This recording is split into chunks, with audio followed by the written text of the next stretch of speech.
And okay, now I need to, am I the host? Okay, we might as well get the recording started.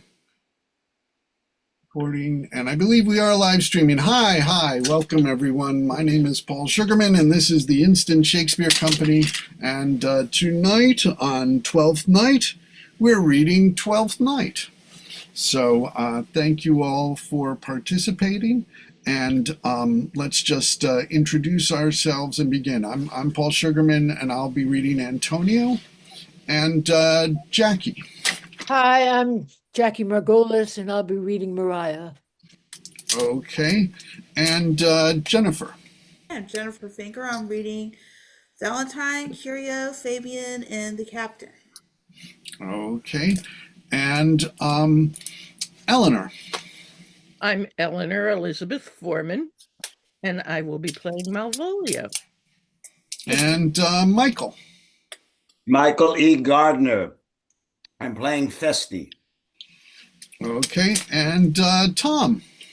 Hi, Tom Cox, and I'm reading Sir Toby Belch. Okay, and Kitty. Kitty, you're muted. Oh, Sir Andrew. Hi, I'm Kitty Chen. I'm reading Sir Andrew Aguecheek. Okay, and Catherine. Hi, Catherine, reading Olivia. And Daniela. Hi, I'm Daniela, and I'll be reading for Viola and Sebastian. Okay, and Ken. Ken Wayne, I'm reading Duke Orsino. All right, and I think I got everybody, right? Yes, Ken has technical difficulties, so we will just hear his voice and we won't see him. But so yeah, the way we do this is when you're in a scene, you have your camera on and your audio on, and then mute it when you're off, or like if you have to cough or something. And so let us begin. This time we're going to be a little different in that we're not going to be reading the stage directions. So. And now, Twelfth Night, or What You Will, by William Shakespeare. If music be the food of love, play on. Give me excess of it, that surfeiting the appetite may sicken and so die. That strain again, it had a dying fall. Oh, it came o'er my ear like the sweet sound that breathes upon a bank of violets, stealing and giving odor. Enough, no more. 'Tis not so sweet now as it was before. O spirit of love, how quick and fresh art thou, that notwithstanding thy capacity receiveth as the sea, not enters there, of what validity and pitch soe'er, but falls into abatement and low price even in a minute. So full of shapes is fancy that it alone is high fantastical. Will you go hunt, my lord? What, Curio? The hart. Why, so I do, the noblest that I have. Oh, when mine eyes did see Olivia first, methought she purged the air of pestilence. That instant was I turned into a hart, and my desires like fell and cruel hounds ere since pursue me. How now, what news from her? So please, my lord, I might not be admitted, but from her handmaid do return this answer. The element itself, till 7 years' heat, shall not behold her face at ample view, but like a cloistress she will veiled walk, and water once a day her chamber round with eye-offending brine. All this to season a brother's dead love, which she would keep fresh and lasting in her sad remembrance. Oh, she that hath a heart of that fine flame to pay this debt of love but to a brother, How will she love when the rich golden shaft hath killed the flock of all affections else that live in her? When liver, brain, and heart, these sovereign thrones are all supplied and filled, her sweet perfections with one self-king. Away before me to sweet beds of flowers, love thoughts lie rich when canopied with bowers.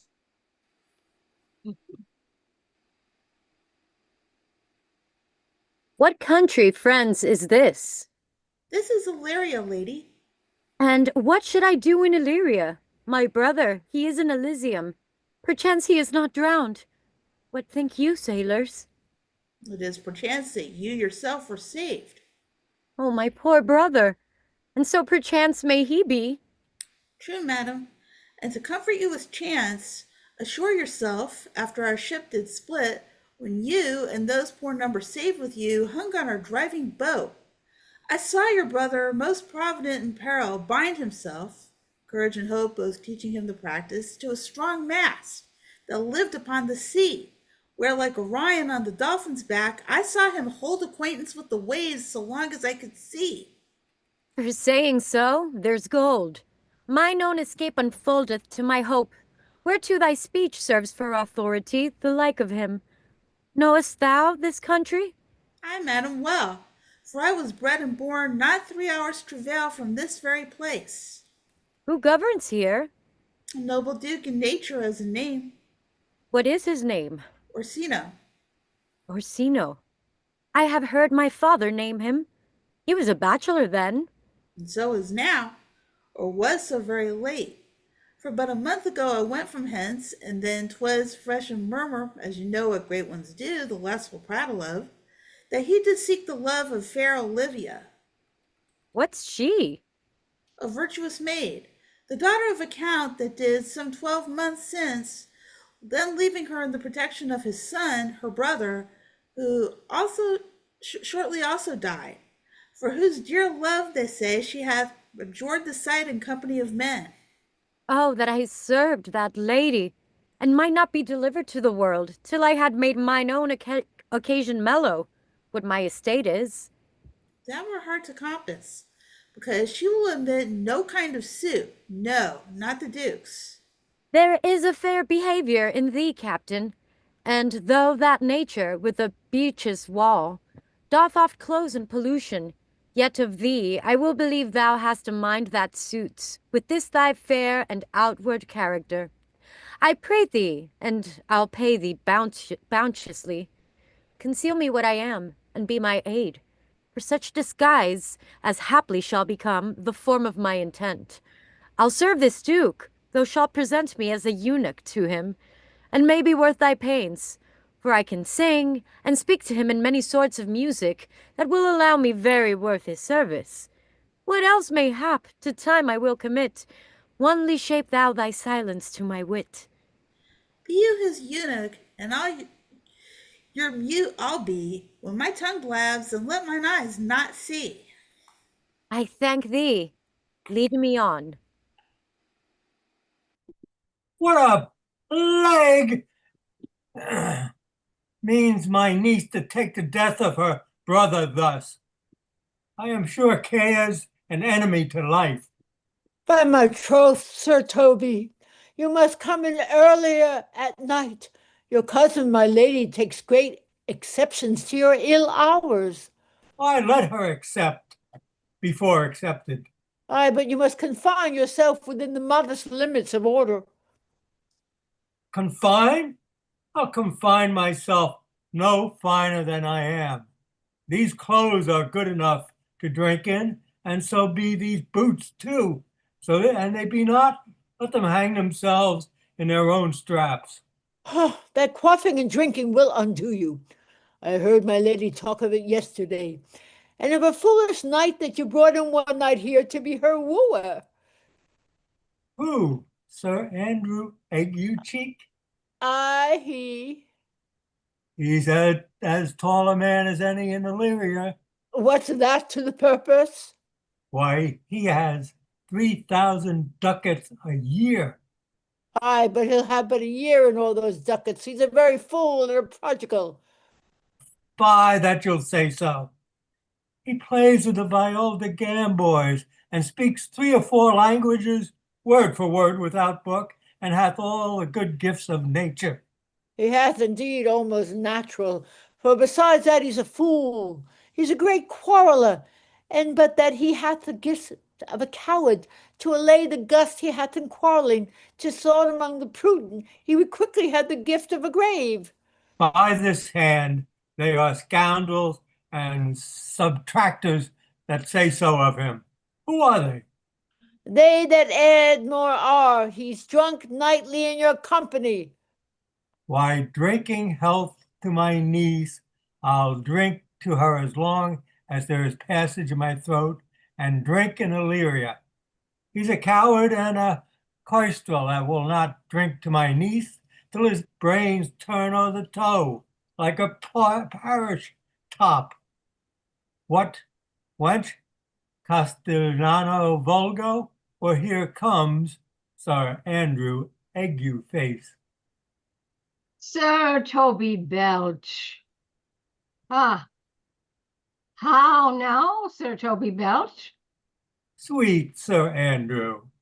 Bless you, fair shrew. And you too, sir. Accost, Sir Andrew, accost. What's that? My niece's chambermaid. Good Mistress Accost, I desire better acquaintance. My name is Mary, sir. A good Mistress Mary Accost. You mistake, knight. Accost is front her, board her, woo her, assail her. By my troth, I would not undertake her in this company. Is that the meaning of accost? Fare you well, gentlemen. And thou let part so, Sir Andrew, would thou mightst never draw a sword again. And you part so, mistress, I would I might never draw sword again. Fair lady, do you think you have fools in hand? Sir, I have not you but the hand. Marry, but you shall have, and here's my hand. Now, sir, thought is free. I pray you bring your hand to the buttery bar and let it drink. Wherefore, sweetheart, what's your metaphor? It's dry, sir. Why, I think so. I am not such an ass, but I can keep my hand dry. But what's your jest? A dry jest, sir. Are you full of them? Aye, sir, I have my fingers' ends. Marry, I let go of your hand. I am barren. Oh, knight, thou lackest the cup of canary. When did I see thee so put down? Never in your life, I think, unless you see canary put me down. Methinks sometimes I have no more wit than a Christian or an ordinary man has. But I am a great eater of beef, and I believe that does harm to my wit. No question. And I thought that I'd forswear it. I'll ride home tomorrow, Sir Toby. Pourquoi, dear knight? What does pourquoi? Do or not do? I would I had bestowed that time in the tongues that I have in fencing, dancing, and bear baiting. Oh, had I but followed the arts. Then hadst thou had an excellent head of hair. Why, would that have mended my hair? Past question, for thou seest it will not code my nature. But it becomes we well enough, does not? Excellent, it hangs like flax on a distaff. I hope to see a housewife take thee between her legs and spin it off. Faith, I'll home tomorrow, Sir Toby. Your niece will not be seen, or if she be, it's 4 to 1, she'll none of me. The Count himself here hard by woos her. She'll none of the Count. She'll not match above her degree, neither in estate, years, nor wit. I have heard her swear it. Tut, had this life been it, man? I'll stay a month longer. I am a fellow of the strangest mind in the world. I delight in masks and revels sometimes all together. Art thou good at these kickshaws, knight? as any man in Illyria, whatsoever he be, under the degree of my betters, and yet I will not compare with an old man. What is thy excellence in a galliard, knight? Faith, I can cut a caper, And I can cut the mutton to it. and I think I have a back trick, simply as strong as any man in Illyria. Wherefore are these things hid? Wherefore have these gifts a curtain before them? Are they like to take dust like Mistress Mal's picture? Why dost thou not go to church in a galliard and come home in a coranto? My very walk should be a jig. I would not so much as make water, but in a syncopace. What dost thou mean? Is it a world to hide virtues in? I did think by the excellent constitution of thy leg, it was formed under the star of a galliard. Aye, 'tis strong, and it does indifferent well in a damned colored stock. Shall we sit about some revels? That shall we do else. We're not born under Taurus? Taurus? That sides and heart? No, it's legs and thighs. Let Ah, me see thee caper. Ha! Ha! Fire! Ha! Ha! Excellent!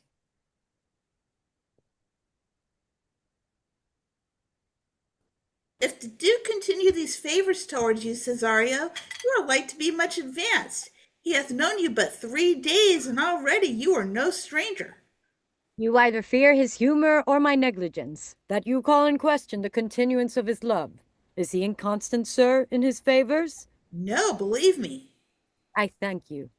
Here comes the Count. Who saw Cesario, ho? On your attendance, my lord, here. Stand you a while aloof, Cesario. Thou knowest no less but all. I have unclasped to thee the book even of my secret soul. Therefore, good youth, address thy gate unto her. Be not denied access. Stand at her doors, and tell them there thy fixed foot shall grow till thou have audience. Sure, my noble lord, if she be so abandoned to her sorrow as it is spoke, she never will admit me. Be clamorous, and leap all civil bounds, rather than make unprofited return. Say, I do speak with her, my lord. What then? Oh, then unfolds the passion of my love. Surprise her with discourse of my dear faith. It shall become thee well to act my woe. She will attend it better in thy youth than in nuncios of more grave aspect. I think not so, my lord. Dear lad, believe it, for they shall yet belie thy happy years that say thou art a man. Diana's lip is not more smooth and rubious. Thy small pipe is as the maiden's organ, shrill and sound, and all is semblative a woman's part. I know thy constellation is right apt for this affair. Some 4 or 5 attend him, all if you will, for I myself am best when least in company. Prosper well in this, and thou shalt live as freely as thy lord to call his fortunes thine. I'll do my best. To war your lady, yet a barful strife. Whoe'er I woe, myself would be his wife.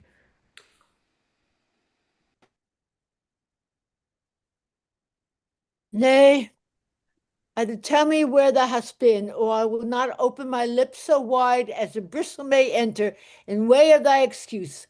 My lady will hang thee for thy absence. Let her hang me. He that is well hanged in this world needs to fear no collars. Make that good.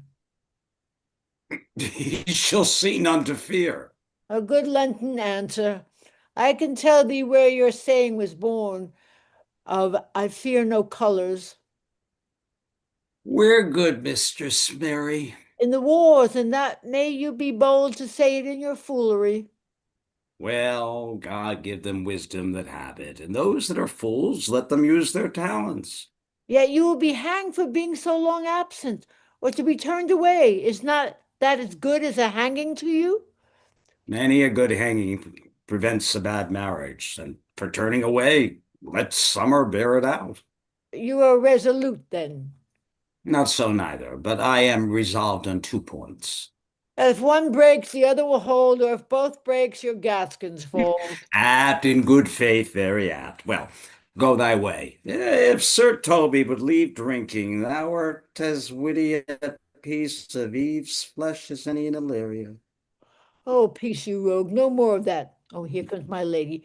Make your excuse wisely, you were best. Wit, be thy will, put me into good fooling. Those wits that think they have thee do very oft prove fools. And I that am sure I lack thee may pass for a wise man. For what says Quinopolis? Better a witty fool than a foolish wit? God bless thee, lady. Ah, take the fool away. Do you not hear, fellows? Take away the lady. Oh, go to. You're a dry fool. I'll no more of you. Besides, you grow dishonest. 2 faults, Madonna, that drink and good counsel will amend. Forgive the dry fool drink, then is the fool not dry. Bid this dishonest man mend himself. If he mend, he is no longer dishonest. If he cannot, let the botcher mend it. Anything that's mended is but patched. Virtue that transgresses is but patched with sin, and sin that amends is but patched with virtue. If that this simple syllogism will serve so, if it will not, what remedy? There is no true cuckold but calamity, so beauty's the flower. The lady may take away the fool, therefore I say again, take her away. Sir, I bade them take away you. Misprision is the highest degree, lady. Cuculus non facit monachum. That's as much to say as I were not motley in my brain. Good Madonna, give me leave to prove you a fool. Can you do it? Dexterously, good Madonna. Make your proof. I must catechize you for it, Madonna. Good my mouse of virtue, answer me. Well, sir, for want of other idleness, I'll bide your proof. Good Madonna, why mournest thou? Good fool, for my brother's death. I think his soul is in hell, Madonna. I know, his soul is in heaven, fool. The more fool, Madonna, to mourn for your brother's soul being in heaven. Take away the fool, gentlemen. What think you of this fool, Malvolio? Doth he not mend? Yes, and shall do till the pangs of death shake him. Infirmity that decays the wise doth ever make the better fool. God send you, sir, a speedy infirmity for the better increasing your folly. Sir Toby will be sworn that I am no fox, but he will not pass his word for 2 pence that you are no fool. How say you to that, Malvolio? I marvel your ladyship takes delight in such a barren rascal. I saw him put down the other day with an ordinary fool that hath no broader brain than a stone. Look you now, he's out of his guard already. Unless you laugh and minister occasion to him, he is gagged. I protest, I take these wise men that crow so at these set kind of fools no better than the fool's zanies. Oh, you are sick of self-love, Malvolio, and taste with a distempered appetite. To be generous, guiltless, and a free disposition is to take those things for bold bolts that you deem cannon bullets. There is no slander in an allowed fool, though he do nothing but rail, nor no railing in a known discreet man, though he do nothing but reprove. Now, Mercury, and do thee with leasing, for thou speakst well of fools. Where is To Maria. Oh, madam, there is at the gate a young gentleman much desires to speak with you. From the Count Orsino, is it? I know not, madam. 'Tis a fair young man and well attended. Who of my people hold him in delay? Sir Toby, madam, your kinsman. Fetch him off, I pray you. He speaks nothing but madmen. Fie on him. Go you, Malvolio. If it be a suit from the Count, I am sick, or not at home. What you will to dismiss it. Now you see, sir, how your fooling grows old and people dislike it. Thou hast spoke for us, Madonna, as if thy eldest son should be a fool, whose skull Jove cram with brains. For here he comes, one of thy kin, as a most weak Piamata. By mine honor, half drunk. What is he at the gate, cousin? A gentleman. A gentleman. What gentleman? 'Tis a gentleman here. A plague of these pickled herrings. How now, sot? Good Sir Toby. Cousin, how have you come so early by this lethargy? Lechery. I defy lechery. There's one at the gate. I marry, what is he? Let him be the devil, and he will. I care not. Give me faith, I say. Well, it's all one. What a drunken man like fool. Like a drowned man, a fool, and a madman. One draught above heat makes him a fool, the second mads him, and the third drowns him. Go thou and seek the crowner, and let him sit, O my coz, for he's in the 3rd degree of drink. He's drowned. Go look after him. He is but mad yet, Madonna, and the fool should look to the madman. Madam, yon young fellow swears he will speak with you. I told him you were sick. He takes on him to understand so much, and therefore comes to speak with you. I told him you were asleep. He seems to have a foreknowledge of that too, and therefore comes to speak with you.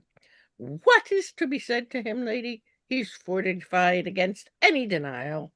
Tell him he shall not speak with me. He's been told so.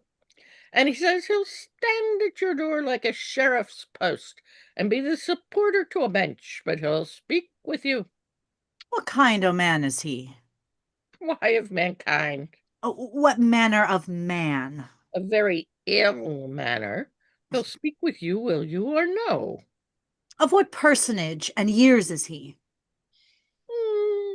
Not yet old enough for a man, nor young enough for a boy. A squash is, as a squash is before 'tis a peas cod, or a codling when 'tis almost an apple. It is with him in standing water between boy and man. He is very well favored, and he speaks very shrewishly. One would think his mother's milk were scarce out of him. Let him approach. Call in my gentlewomen.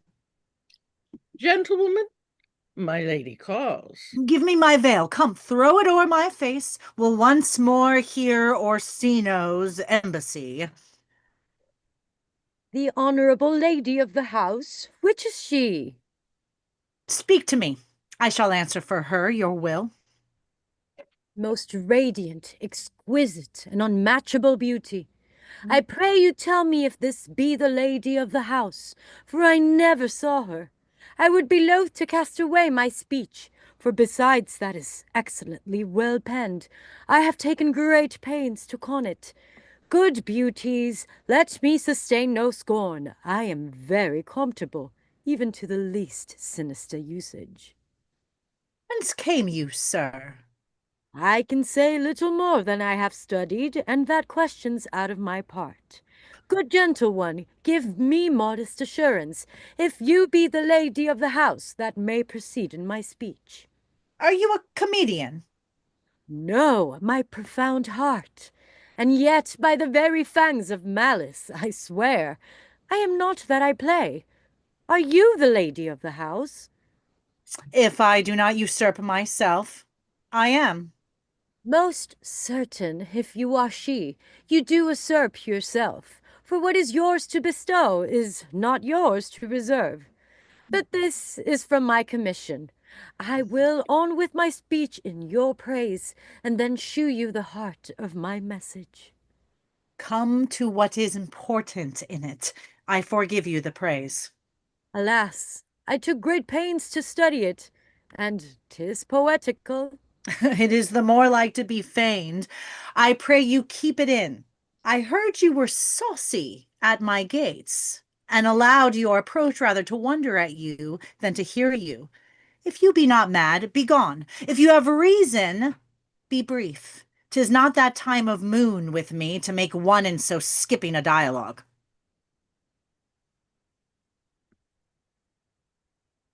Will you hoist sail, sir? Here lies your way. No, good swabber. I am to haul here a little longer. Some mollification for your giant, sweet lady. Tell me your mind. I am a messenger. Sure, you have some hideous matter to deliver when the courtesy of it is so fearful. Speak your office. It alone concerns your ear. I bring no overture of war, no taxation of homage.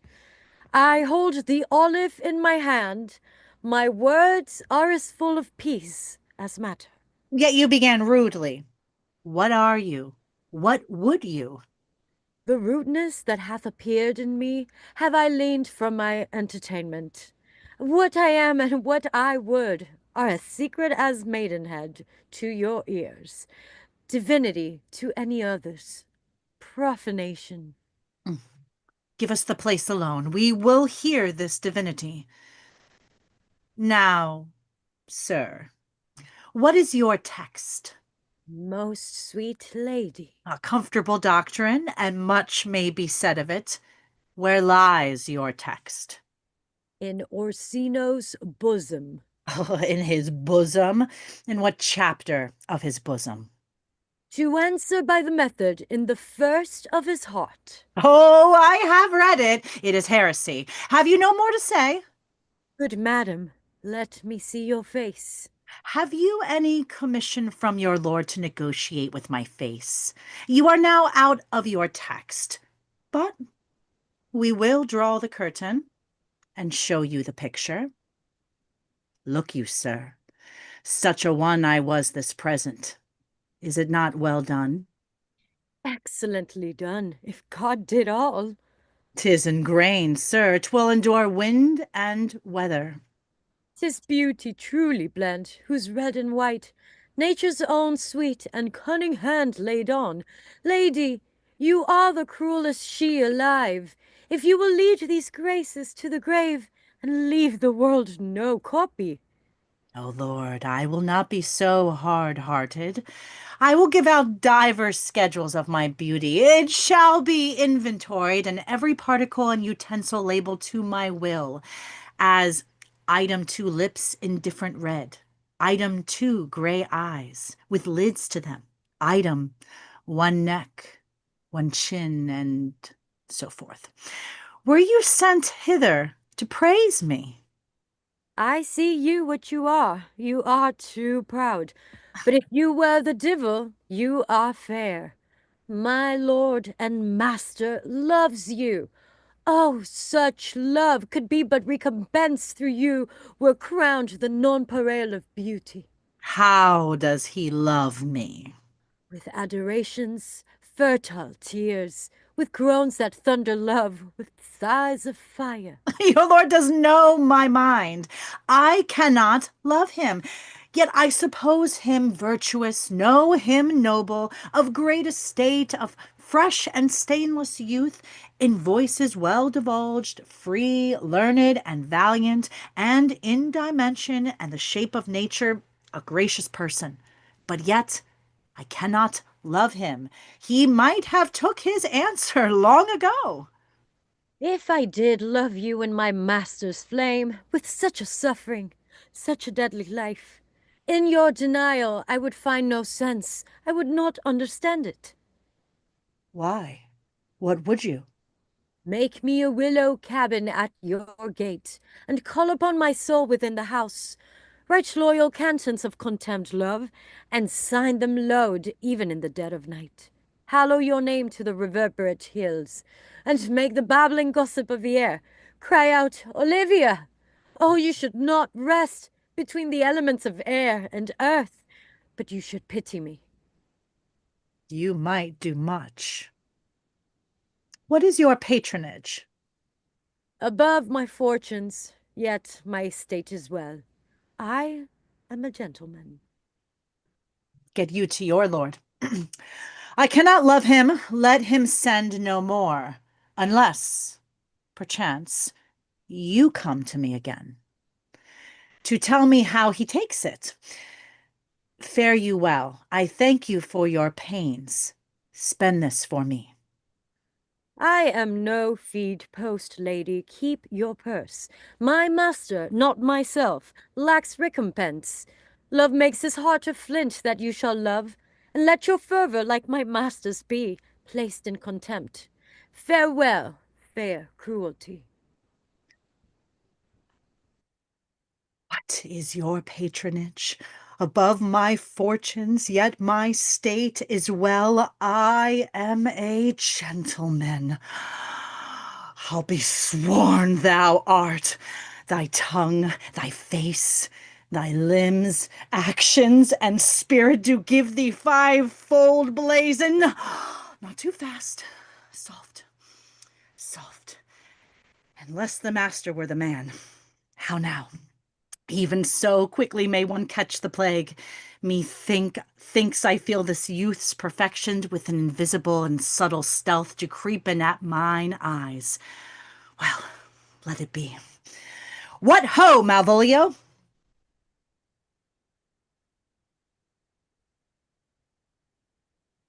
Here, madam, at your service. Run after that same peevish messenger, the Count's man. He left this ring behind him. Would I or not tell him I'll none of it? Desire him not to flatter with his lord, nor hold him up with hopes. I am not for him. If that youth will come this way tomorrow, I'll give him reasons for it. Hie thee, Malvolio. Madam, I will. I do not. I know not what, and fear to find mine eye too great a flatterer for my mind. Fate, show thy force. Ourselves we do not owe. What is decreed must be, and be this so.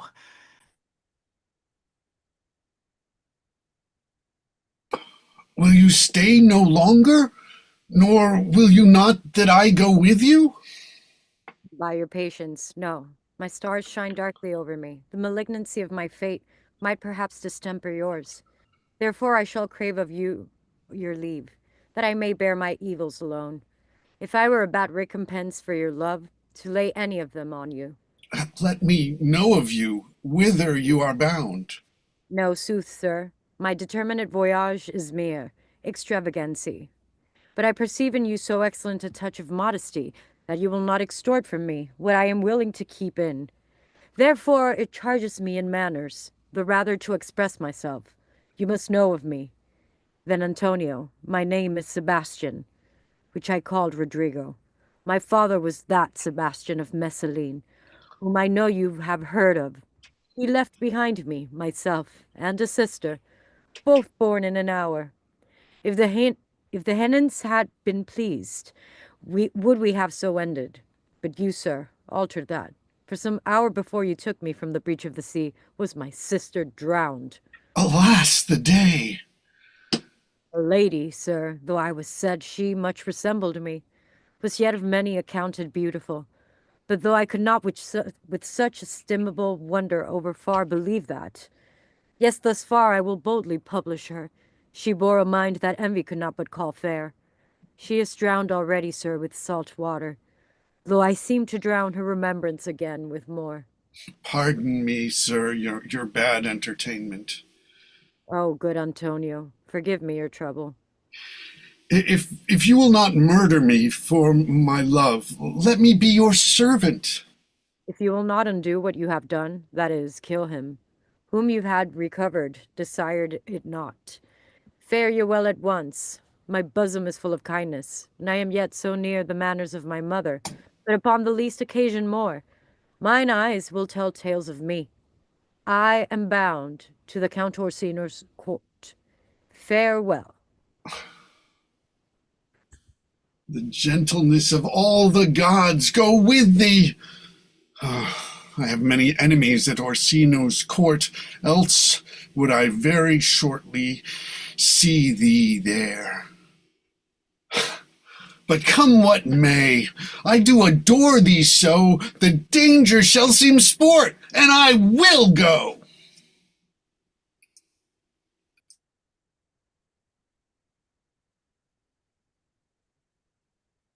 Were you not even now with the Countess or Olivia?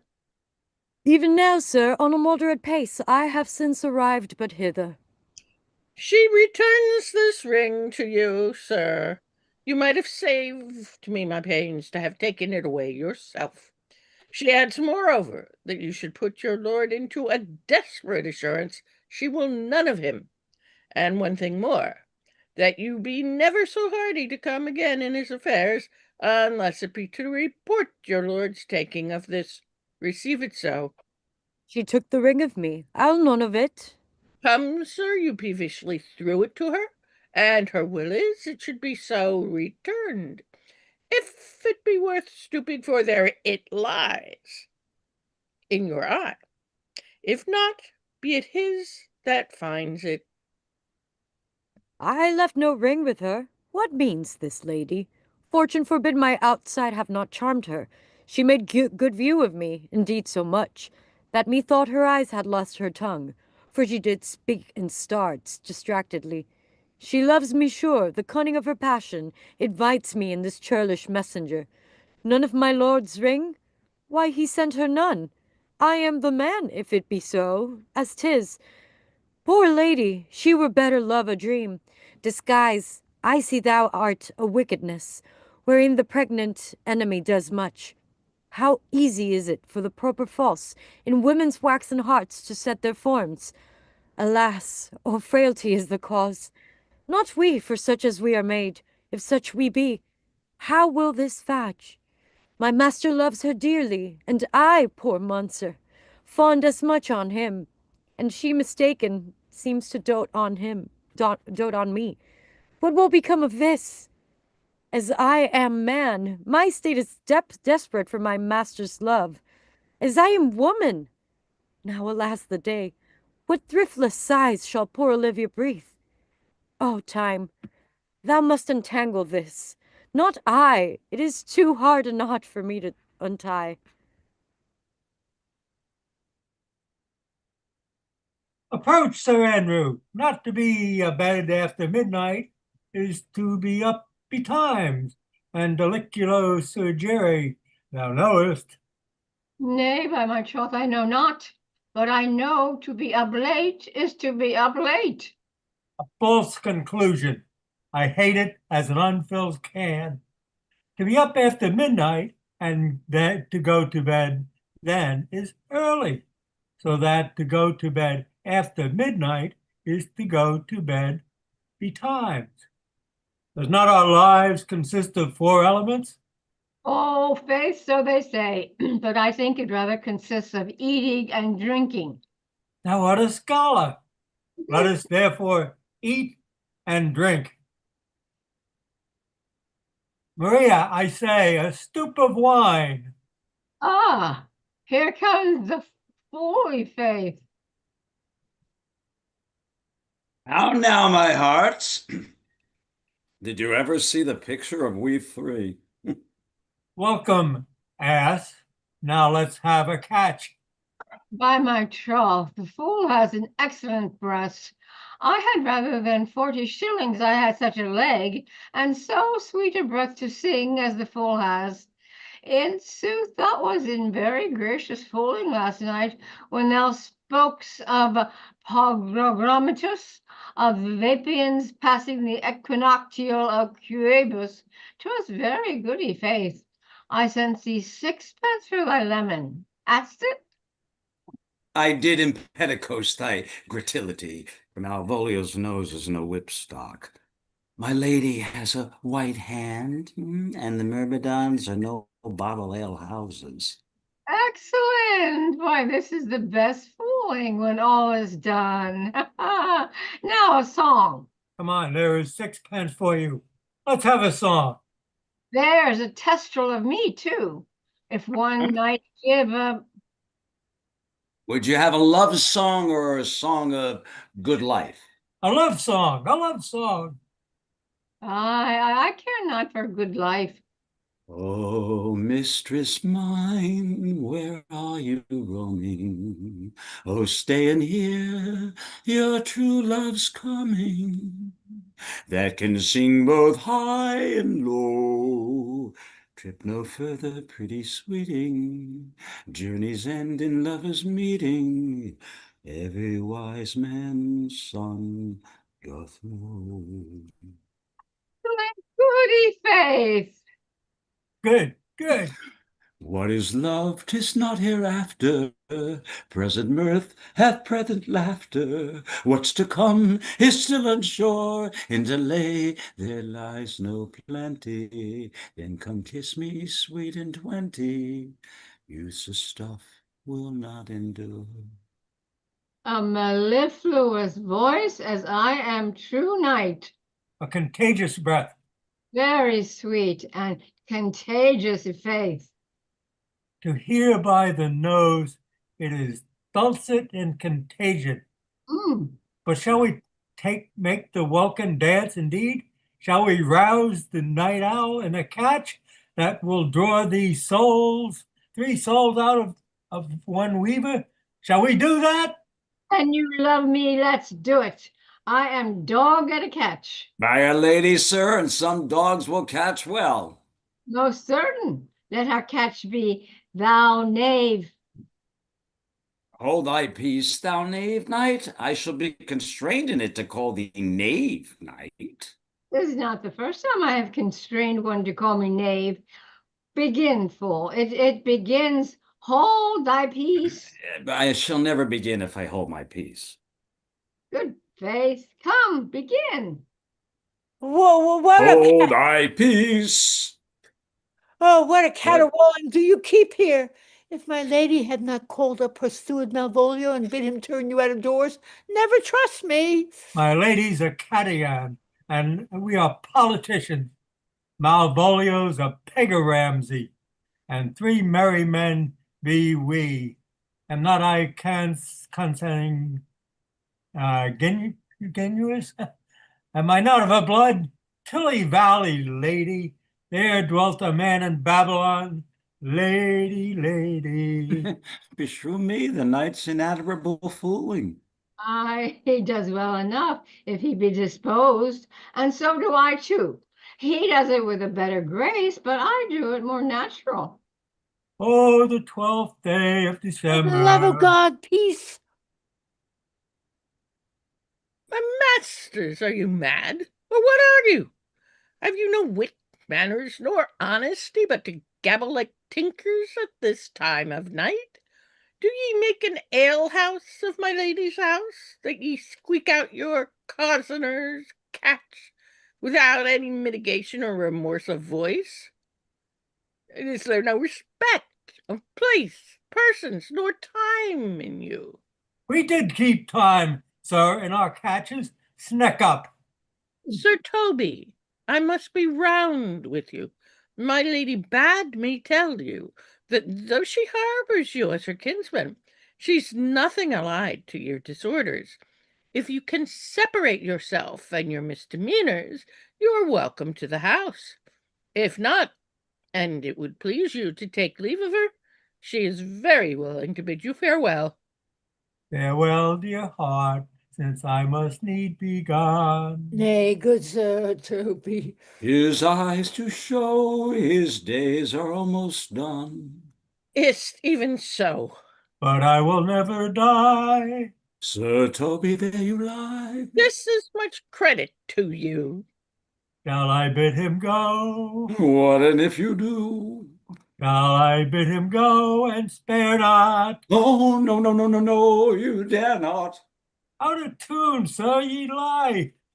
Art any more than a steward? Dost thou think, because thou art virtuous, there shall be no more cakes and ale? Yes, by Saint Anne, and ginger shall be hotter in the mouth too. Thou art in the right. Go, sir, rub your chain with crumbs. A stoup of wine, Maria. Mistress Mary, if you prized my lady's favour at any more than contempt, You would not give means for this uncivil rule. She shall know of it by this hand. Go shake your ears. Ah, sir, as good a deed as to drink when a man's hungry, to challenge him the field, and then to break promise with him and make a fool of him. Do it, knight. I'll write thee a challenge, or I'll deliver by thy indignation to him by word of mouth. Sweet Sir Turby, be patient for tonight. Since the youth of the Count's was today with my lady, she is much out of quiet. For Monsieur Malvolio, let me alone with him, if I do not gull him into an A-word and make him a common recreation. Do not think I have wit enough to lie straight in my bed. I know I can do it. Possess us, tell us something of him. Oh, marry, sir, sometimes he is kind of a Puritan. Oh, if I thought that, I'd beat him like a dog. What, for being a Puritan? Thy exquisite reason, dear knight? I have no exquisite reason for it, but I have reason good enough. Oh, the devil of Puritan that he is, or anything constantly but a time pleaser, an affectionate ass that can't state without book and utters it by great swath, the best persuaded of himself, so crammed as he thinks with excellencies, that it is his ground of faith, that all that look on him love him, and on that vice in him will my revenge find notable cause to work. Ooh, what wilt thou do? I will drop in his way some obscure epistles of love, wherein by the color of his beard, the shape of his leg, the manner of his gait, the expression of his eye, forehead, and complexion, he shall find himself most feelingly personated. I can write very like my lady, your niece. On a forgotten matter, we can hardly make distinctions of our hands. Excellent. I smell a device. I have it in my nose too. He shall think by the letters that thou wilt drop that they come from my niece, and that she's in love with him. Oh, my purpose is indeed a horse of that color. And your horse now would make him an ass. Ass, I doubt not. Oh, 'twill be admirable. Sport whirl, I warn you. I know my physic will work with him. I will plant you two and let the fool make a third, where he shall find the letter. Observe his construction of it. From this night to bed, and dream on the event. Farewell. Good night, Penthesilea. Oh, before me, she's a good wench. She's a beagle, true bred, and one that adores me. What of that? I was adored once too. Let's to bed, knight. Thou hast need send for more money. If I cannot recover your niece, I am a foul way out. Send for money, knight. If thou hast her not in the end, call me cut. If I do not, never trust me. Take it how you will. Come, I'll go burn some sack. 'Tis too late to go to bed now. Come, knight. Come, knight.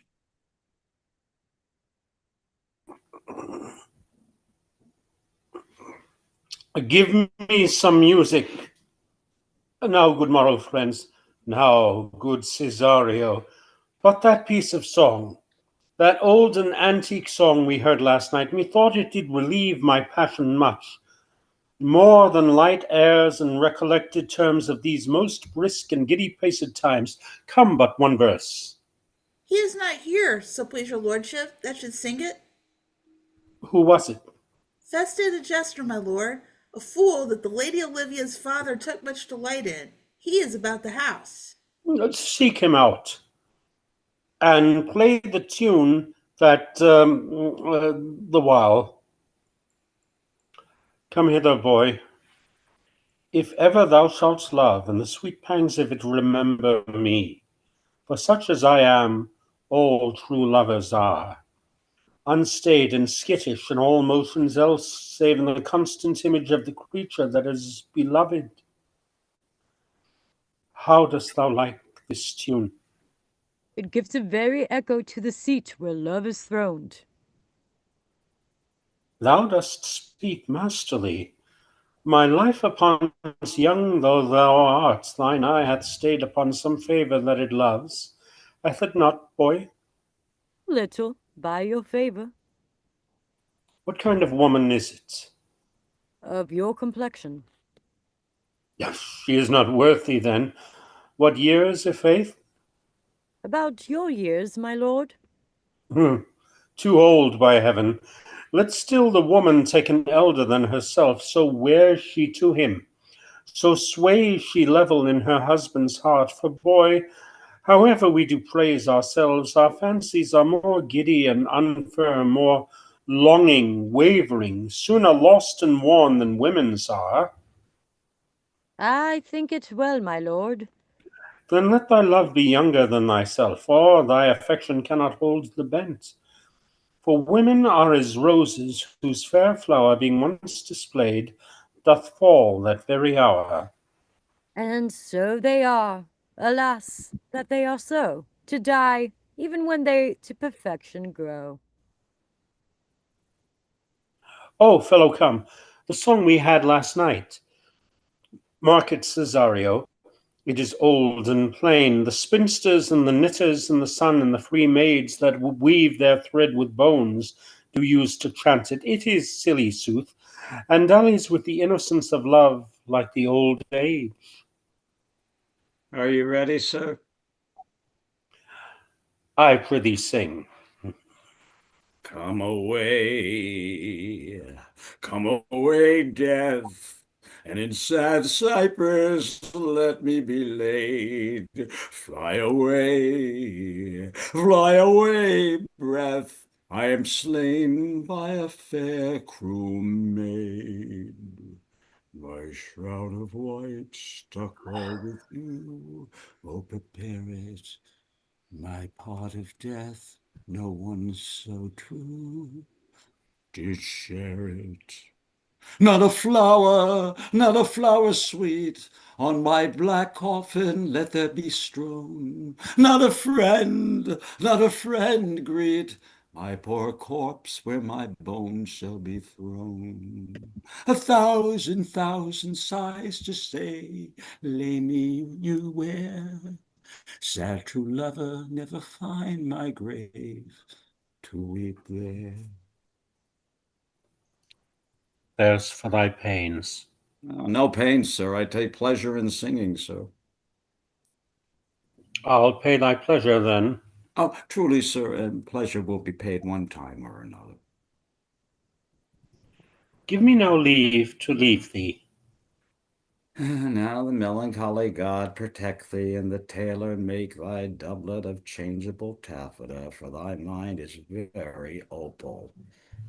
I would have men of such constancy put to sea, that their business might be everything and their intent everywhere, for that's it that always makes a good voyage of nothing. Farewell. Let all the rest give place. Once more, Cesario, get thee to yon same sovereign cruelty. Tell her my love, more noble than the world, prizes not quantity of dirty lands. The parts that fortune hath bestowed upon her, tell her I hold as giddily as fortune, but 'tis that miracle and queen of gems that nature pranks her in, attracts my soul. But if she cannot love you, sir? I cannot be so answered. Sooth, but you must. Say that some lady, as perhaps there is, hath for your love as great a pang of heart as you have for Olivia. You cannot love her. You tell her so. Must she not then be answered? There is no woman's sides can bide the beating of so strong a passion as love doth give my heart. No woman's heart so big to hold so much. They lack retention. Alas, their love may be called appetite. No motion of the liver, but the palate that suffers surfeit, cloyment, and revolt. But mine is all as hungry as the sea, and can digest as much. Make no compare between that love a woman can bear me, and that I owe Olivia. Ay, but I know. What dost thou know? Too well what love women to men may owe. In faith they are as true of heart as we. My father had a daughter loved a man, as it might be perhaps, were I a woman, I should your lordship. And what's her history?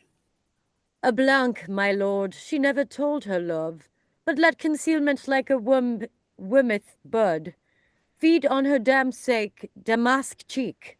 She pinned in thought, and with a green and yellow melancholy, she sate like patience on a monument, smiling at grief. Was not this love indeed? We men may say more, swear more, but indeed our shoes are more than well. For still we prove much in our vows, but little in our love. But died thy sister of her love, my boy? I am all the daughters of my father's house, and all the brothers too, and yet I know not. Sir, shall I to this lady? Aye, that's the theme. To her in haste, give her this jewel. Say, my love can give no place by no denay. Come thy ways, Signor Fabian. Nay, I'll come. If I lose the scruple of this sport, let me be boiled to death with melancholy. Wouldst thou not be glad to have the niggardly, rascally sheep-biter come to some noble shame? I would exult, man. You know, he brought me out of favor with my lady about a bear baiting here. To hanger him, we'll have the bear again, and we will fool him black and blue. Shall we not, Sir Andrew? And we do not. It is pity of our lives. Here comes the little villain. How now, my metal of India? Get ye all three into the box tree. Malvolio is coming down this walk. He has been yonder in the sun practicing behavior to his own shadow this half hour. Observe him for the love of mockery, for I know this letter will make a contemplative idiot of him.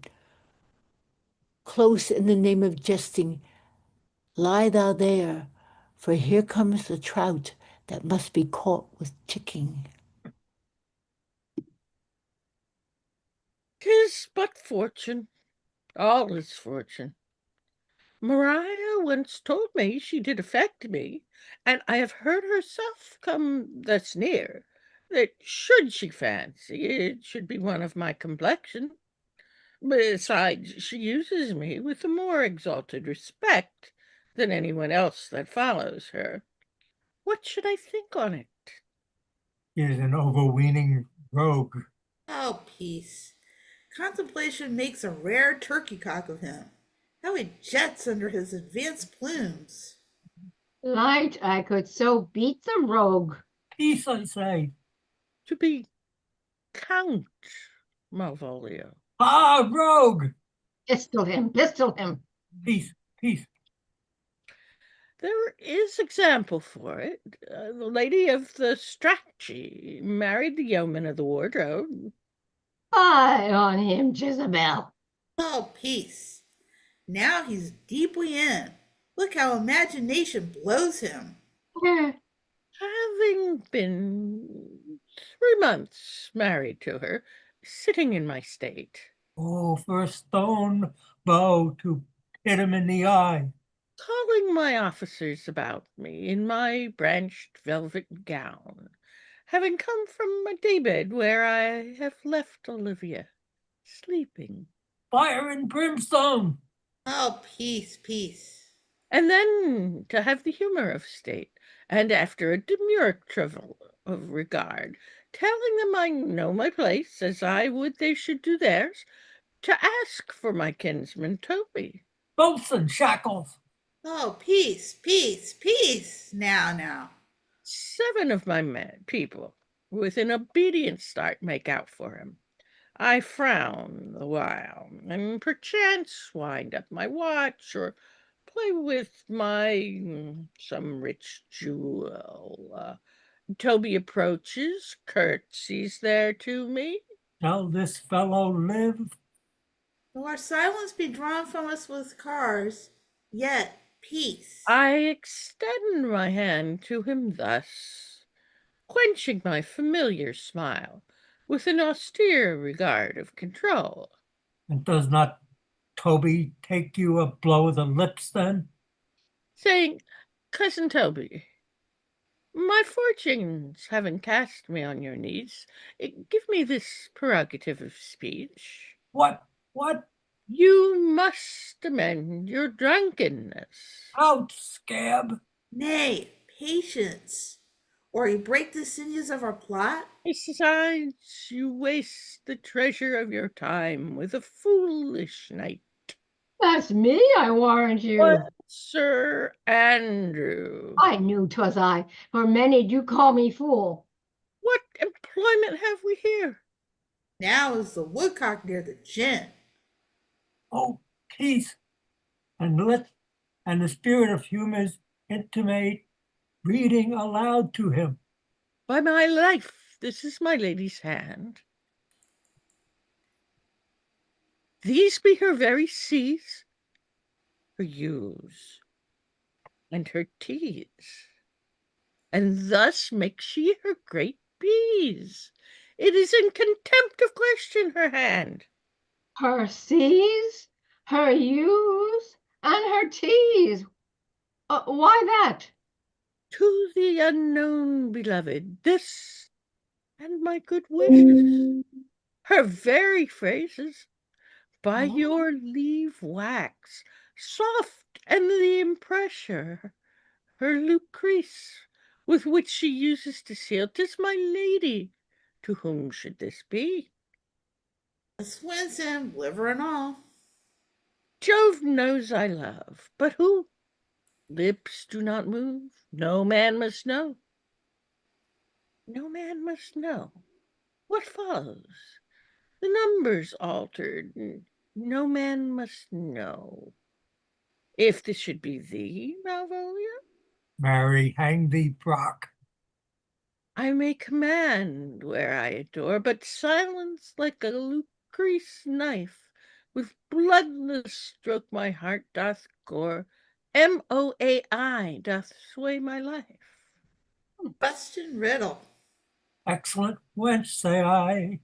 Moai doth sway my life. Nay, but first let me see.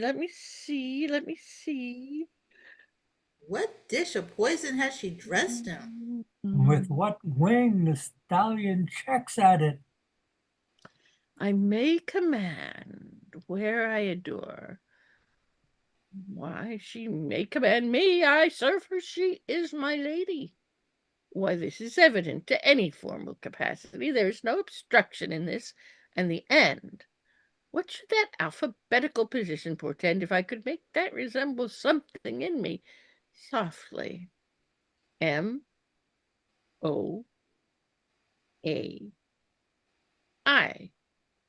Oh, I make up that. He is now at a cold scent. Said will cry upon it for all this, though it be rank as fox. M. Malvolio M. Why, that begins my name. Did not I say he will work it out? The cur is excellent at faults. M. But then there is no constancy in the sequel that suffers under probation. A should follow, but O does. And O shall end, I hope. Aye, or I'll cudgel him and make him cry. Oh, And then I comes behind. Aye. And you had any eye behind you, you might see more detraction at your heels than fortunes before you. MOAI. This simulation is not as the former, and yet to crush this a little it would bow to me, for every one of these letters are in my name. Soft here follows prose. If this fall into thy hand, revolve. In my stars I am above thee, but be not afraid of greatness. Some are become great, some achieve greatness, and some have greatness thrust upon 'em. Thy fates open their hands, let thy blood and spirit embrace them, and to inure thyself to what thou art like to be, cast thy humble slough and appear fresh. Be opposite with a kinsman, surly with servants. Let thy tongue tang arguments of state. Put thyself into the trick of singularity. She thus advises thee that sighs for thee. Remember who commended thy yellow stockings, and wished to see thee ever cross-gartered. I say remember, go to. Thou art made if thou desirest to be so. If not, let me see thee a steward still, the fellow of servants, and not worthy to touch fortune's fingers. Farewell, she that would alter services with thee, the fortunate unhappy.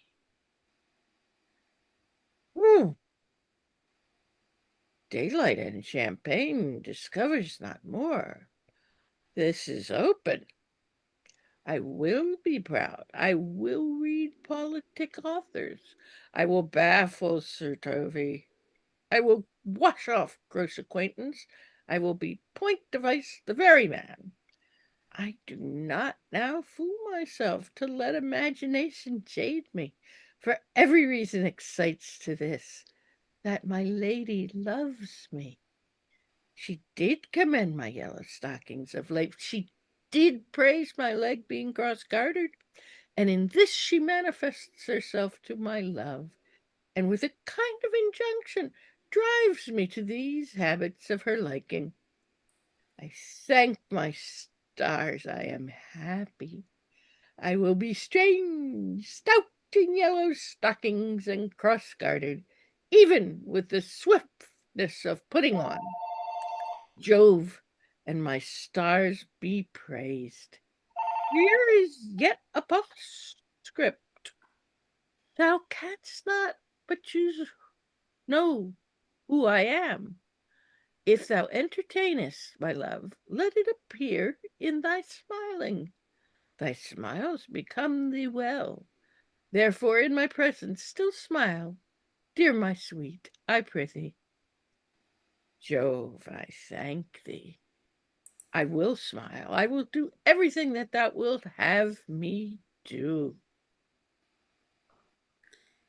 I will not give my part of the sport for a pension of thousands to be paid from this Sophie. I could marry this wench for this device, So could I too. and ask no other dowry with her but such another jest. Nor I neither. Here comes my noble goal-catcher. Wilt thou set thy foot on my neck? Or of mine either. Shall I play my freedom at trade trip and become bond slave? I' faith, or I either. Why, thou hast put him in such a dream that when the image of it leaves him, he must run mad. Nay, but say true, does it work upon him? Like aquavitae with a midwife. If you will then see the fruits of the sport, mark his first approach before my lady. He will come to her in yellow stockings, and 'tis a color she abhors, and cross-gartered, a fashion she detests, and he will smile upon her, which will now be so unsuitable to her disposition, being addicted to a melancholy as she is, that it cannot but turn him into a notable contempt.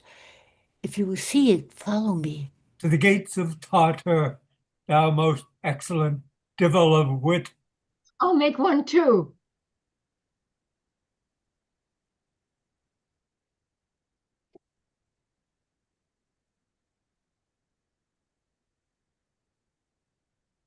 Save thee, friend, and thy music. Dost thou live by thy tabor? No, sir, I live by the church. Art thou a churchman? No such matter, sir. I do live by the church, for I do live at my house, and my house doth stand by the church. So thou may say the king's lies by a beggar. If a beggar dwell near him, or the church stands by thy table. You have said, sir, to see this age, a sentence is but a cheverel glove to a good wit. How quickly the wrong side may be turned outward. Nay, that's certain.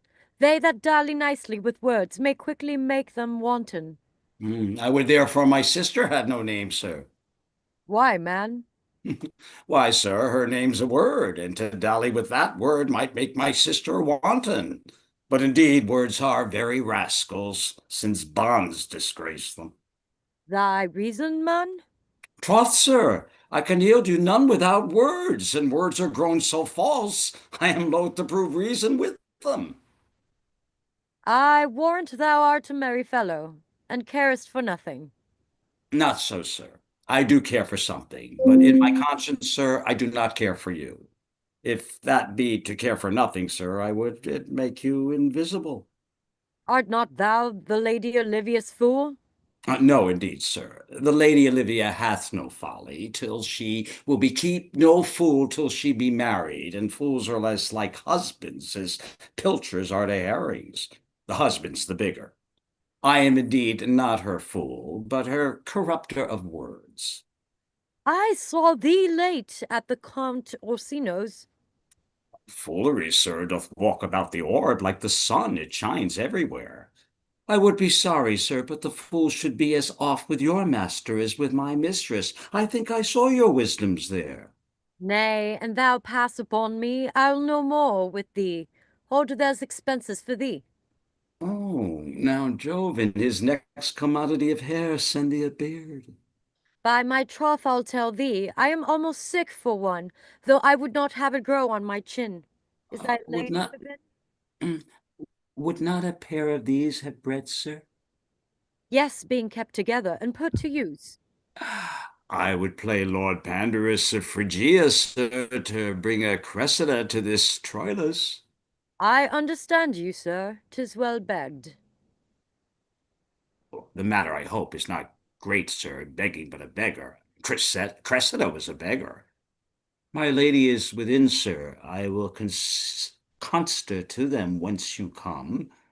Who you are and what you were are out of my welcome. I might say element, but the word is overworn. This fellow is wise enough to play the fool, and to do that well craves a kind of wit.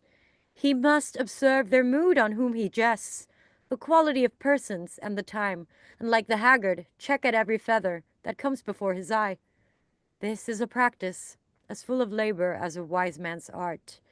But folly that he wisely shews is fit. But wise men's folly fall, quite taint their wit. Save you, gentlemen. And you, sir, Dieu vous garde, monsieur. êtes-vous aussi votre serviteur? I hope, sir, you are, and I am yours. Will you encounter the house? My niece is desirous you should enter if your trade be to her. I am bound to your niece, sir. I mean she is the list of my voyage. Taste your legs, sir. Put them to motion. My legs do better understand me, sir, than I understand what you mean by bidding me taste my legs. I mean to go, sir, to enter. I will answer you with gate and entrance, but we are prevented.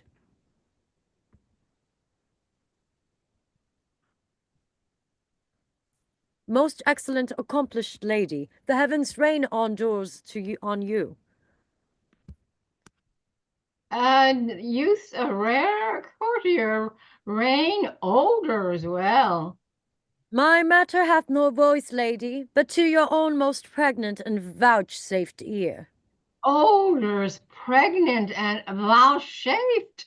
Ah, I'll get him all three already. Let the garden door be shut, and leave me to my hearing. Give me your hand, sir. My duty, madam, and most humble service. What is your name? Cesario is your servant's name, fair princess. Oh, my servant, sir. 'Twas never merry world, since lowly feigning was called compliment. You are servant to the Count Orsino, youth. And he is yours, and his must needs be yours. Your servant's servant is your servant, madam. For him, I think not on him. For his thoughts, would they were blanks rather than filled with me. Madam, I come to whet your gentle thoughts on his behalf. Oh, by your leave, I pray you, I bade you never speak again of him.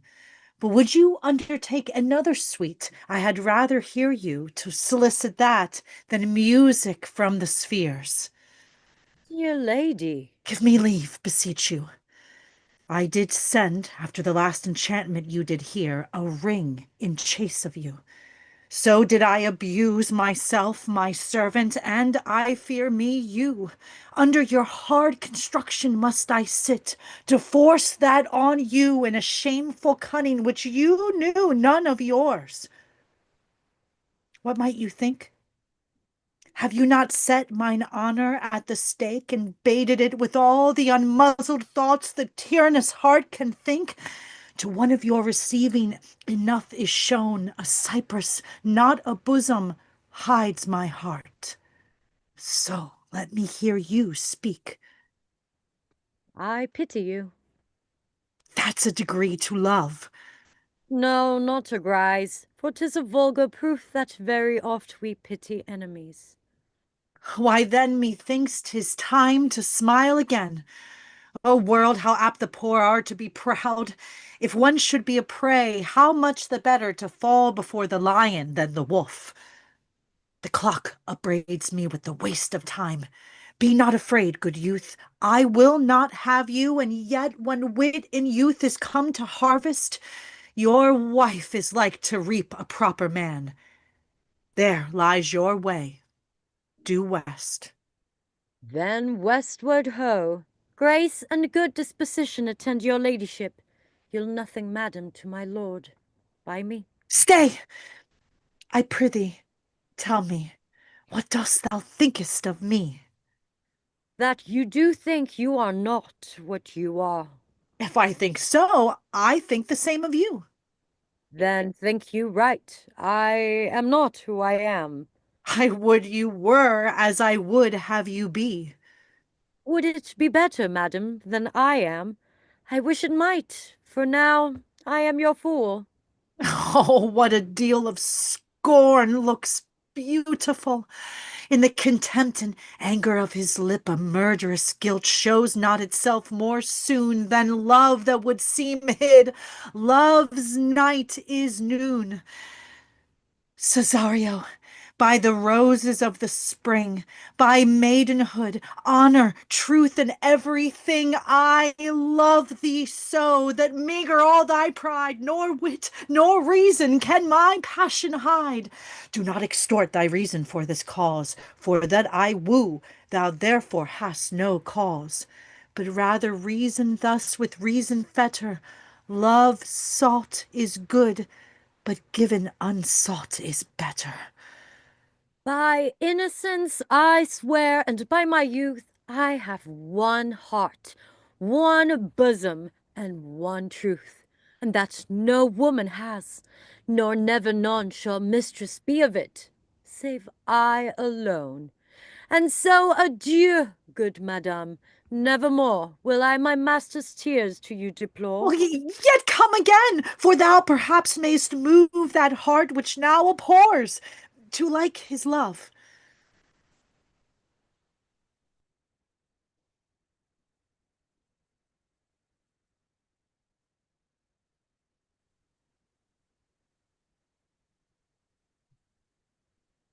No faith, I'll not stay a jot longer.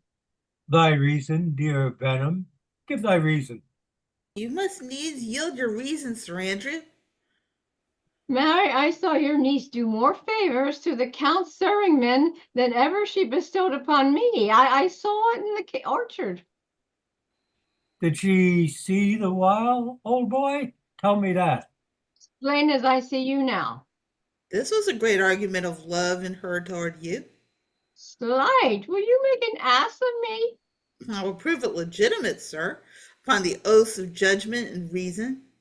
and they have been grand jurymen since before Noah was a sailor. She did show favor to the youth in your sight, only to exasperate you, to awake your dormouse valor, to put fire in your heart and brimstone in your liver. You should then have accosted her, and with some excellent jests, fire new from the mint, you should have banged the youth into dumbness. This was looked for at your hand, and this was balked. The double guilt of this opportunity you let time wash off.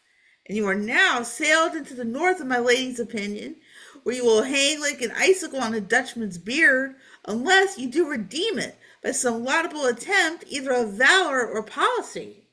And it be anyway, it must be with valor, for policy I hate. I had as lief be a brownist as a politician. Why then, build me thy fortunes upon the basis of valor. Challenge me, the Count's youth, to fight with him, hurt him in 11 places. My niece shall take notice of it, and assure thyself there is no love broker in the world can more prevail in man's commendation with woman than report of valor. There is no way but this, Sir Andrew. Will either of you bear me a challenge to him? So write it in a martial hand. Be cursed and brief. It is no matter how witty, so be it be eloquent, full of invention. Flaunt him with the license of ink. If thou dost, thou thouest him some trice, it shall not be amiss. And as many lies as will lie in any sheet of paper, although the sheet were big enough for the bed of Ware in England, set him down, go about it. Let there be gall enough in thy ink. Though thou wilt write with a goose pen, no matter about it. Where shall I find you? We'll call thee at the cubiculo. Go! This is a dear mannequin to you, Sir Toby. I have been dear to him, lad, some 2,000 strong or so. We shall have a rare letter from him, but you'll not deliver it. Never trust me then, and by all means stir on the youth to an answer. I think oxen and wain ropes cannot hail them together. For Andrew, if we were opened, you would find so much blood in his liver as will clog the foot of a flea. I'll eat the rest of the anatomy. And his opposite the youth bears in his visage no great presage of cruelty. Look, where the youngest wren of mine comes.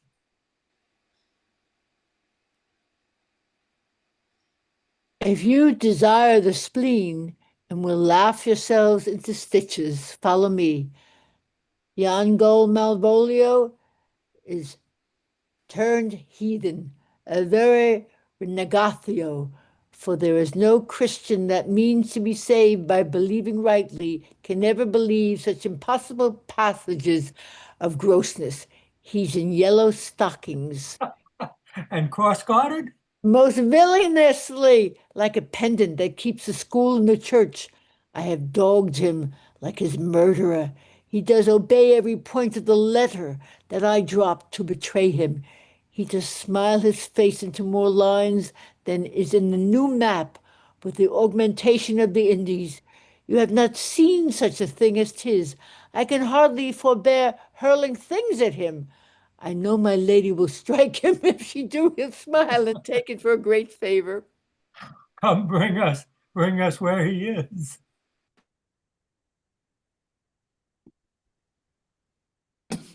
I would not by my will have troubled you, but since you make your pleasure of your pains, I will no further chide you. I could not stay behind you.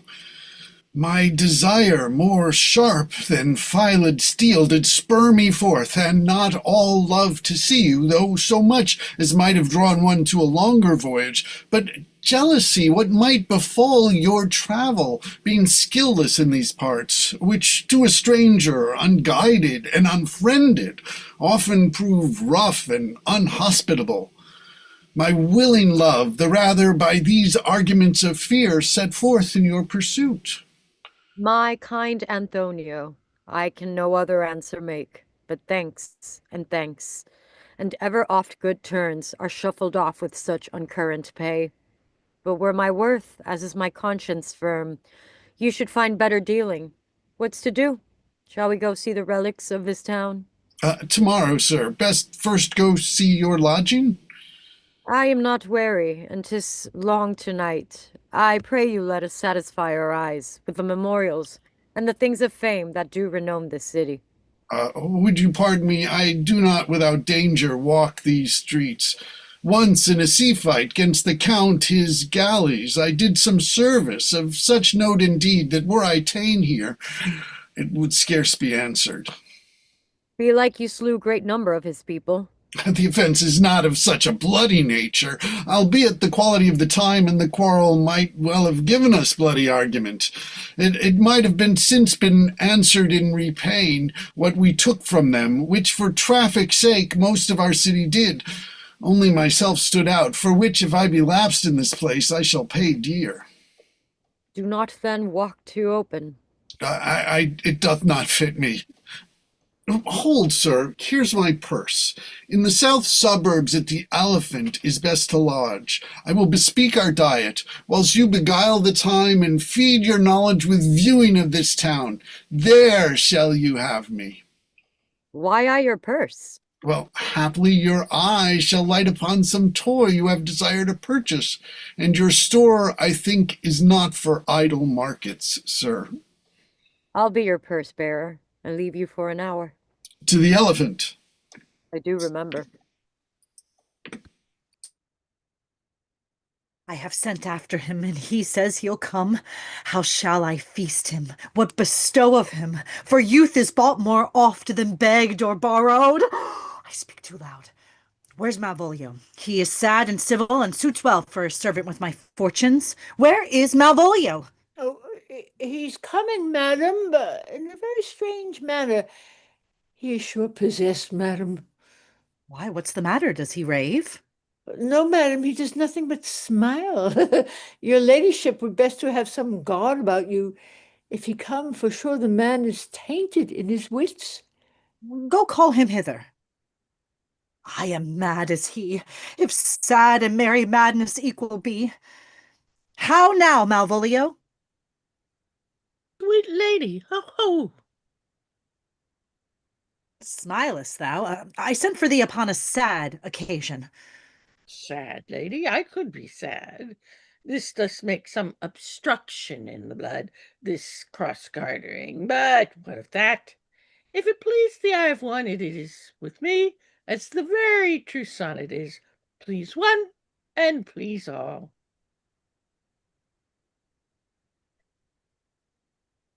Why dost thou, man? What is the matter with thee? Not black in my mind, though yellow in my legs. It did come to his hands, and commands shall be executed. I think we do know the sweet Roman hand. Wilt thou go to bed, Malvolio? To bed? Aye, sweetheart, and I'll come to thee. Oh, God comfort thee! Why dost thou smile so, and kiss thy hand so soft? How do you, Malvolio? At your request. Yes, nightingales answer daws. Mariah, you should be on here. This is you. Why appear you with this ridiculous boldness before my lady? Be not afraid of greatness. 'Twas well writ. What meanest thou by that, Malvolio? Some are born great. Some achieve greatness. What sayest thou? And some have greatness thrust upon them. God heaven restore thee. Remember who commended thy yellow stockings, Thy yellow stockings, and wished to see thee cross-gartered. cross-gartered. Go to, thou art made if thou desirest to be so. Am I made? If not, let me see thee a servant still. Oh, why, this is very midsummer madness. Madam, the young gentleman of the court, Orsino's, is returned. I could hardly entreat him back. He attends your ladyship's pleasure. I'll come to him.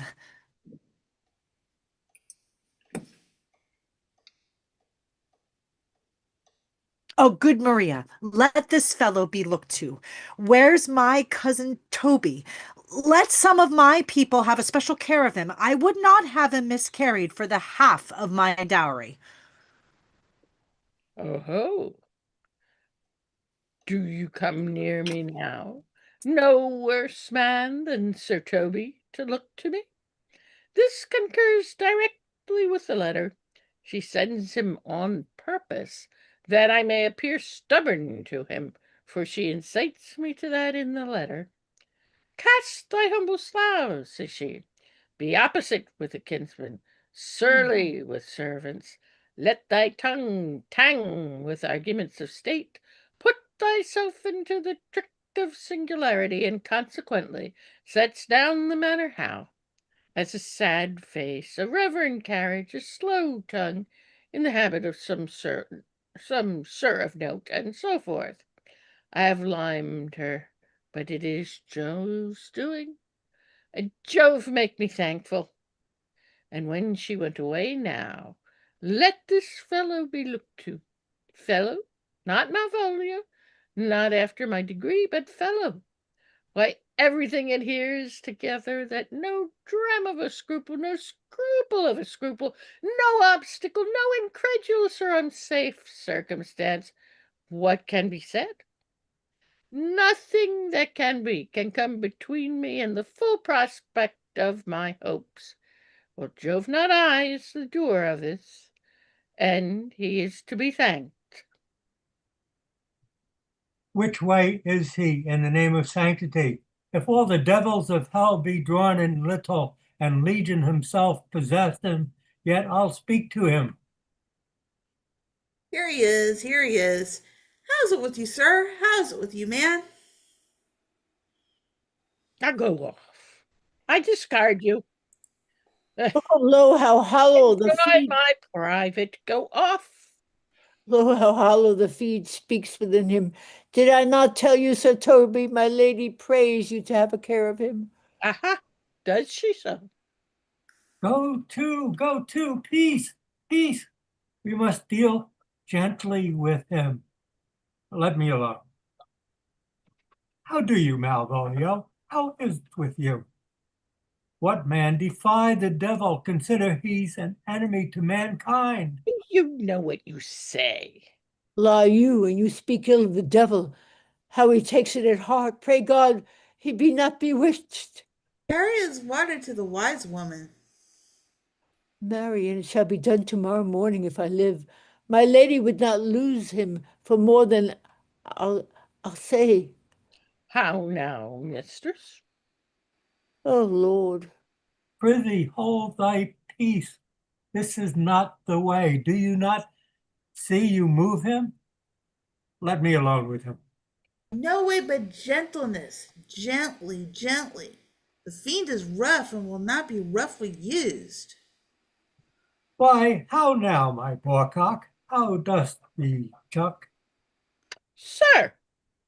Aye, Biddy, come with me. What, man, 'tis not for gravity to play at cherry pit with Satan. Hang him, foul collar.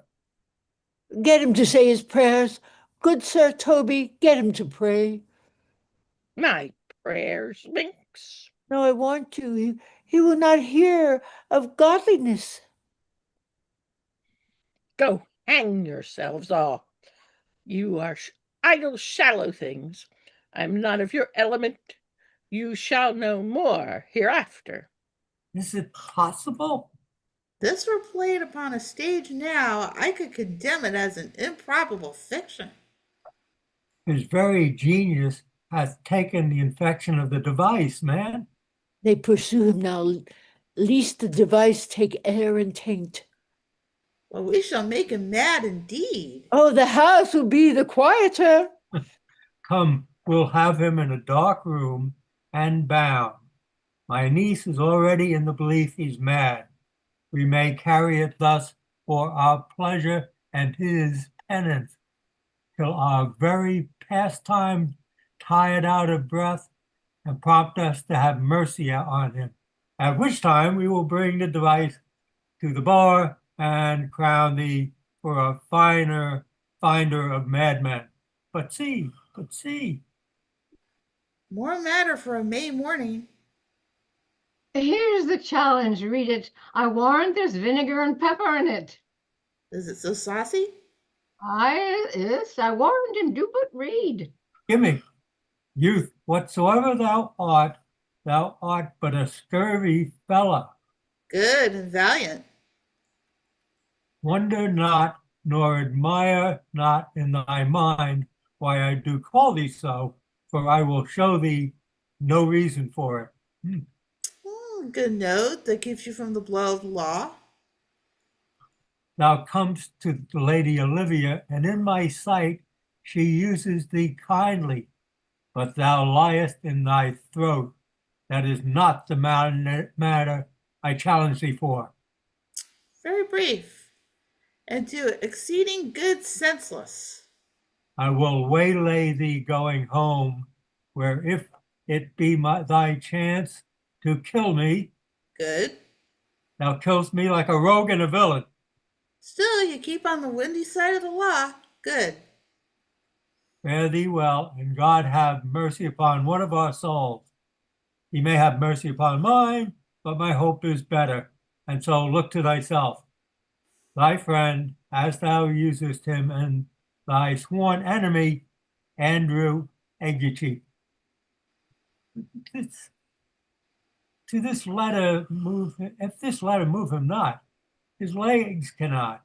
I'll give it him. You may have very fit occasion for it. He is now in some commerce with my lady, and will by and by depart. Go, Sir Andrew, scout me for him at the corner of the orchard like a bailey. So soon as ever thou seest him, draw, and as thou drawest, swear horrible, for I come to pass off that a terrible oath, with a swaggering account, shapely twigged off, gives manhood more approbation than ever proof itself would have earned him. Away. Nay, let me alone for swearing. Now will not I deliver his letter for the behavior of the young gentleman. Gives him out to be of good capacity and breeding. His employment between his lord and my niece confirms no less. Therefore, this letter, being so excellently ignorant, will breed no terror in the youth. He will find it comes from a clodpole. But, sir, I will deliver his challenge by word of mouth. Set upon Ague Cheek a notable report of valor, and drive the gentleman, as I know the youth will aptly receive it, into a most hideous state, opinion of his rage, skill, fury, and impetuosity. This will be to fight them both, that they will kill one another by the look, like cockatrices. Here he comes with your niece. Give them way till he take leave, and presently after him. I will meditate the while upon some horrid message for a challenge. I have said too much unto a heart of stone, and laid my honor to uncharity on it. There's something in me that reproves my fault, but such a headstrong, potent fault it is, that it but mocks reproof. With the same behavior that your passion bears goes on my master's griefs. Here, wear this jewel for me. 'Tis my picture. Refuse it not, it hath no tongue to vex you. And I beseech you, come again tomorrow. What shall you ask of me that I'll deny, that honor saved may upon asking give? Nothing but this, your true love for my master. With mine honor may I give him that which I have given to you. I will acquit you. Well, come again tomorrow. Fare thee well. A fiend like thee might bear my soul to hell. Gentlemen, God save thee. And you, sir? That defense thou hast, betake thou to it.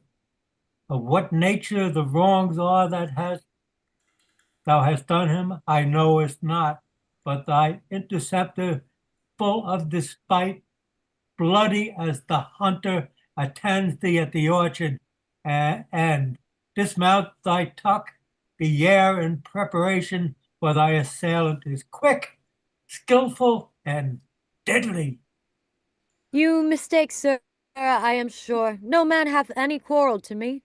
My remembrance is very free and clear from any image of offence. You will find it otherwise, I assure you. Therefore, if you hold your life at any price, betake you to your God, for your opposite hath in him that youth, strength, skill, and wrath, and can furnish man withal. I pray you, sir, what is he?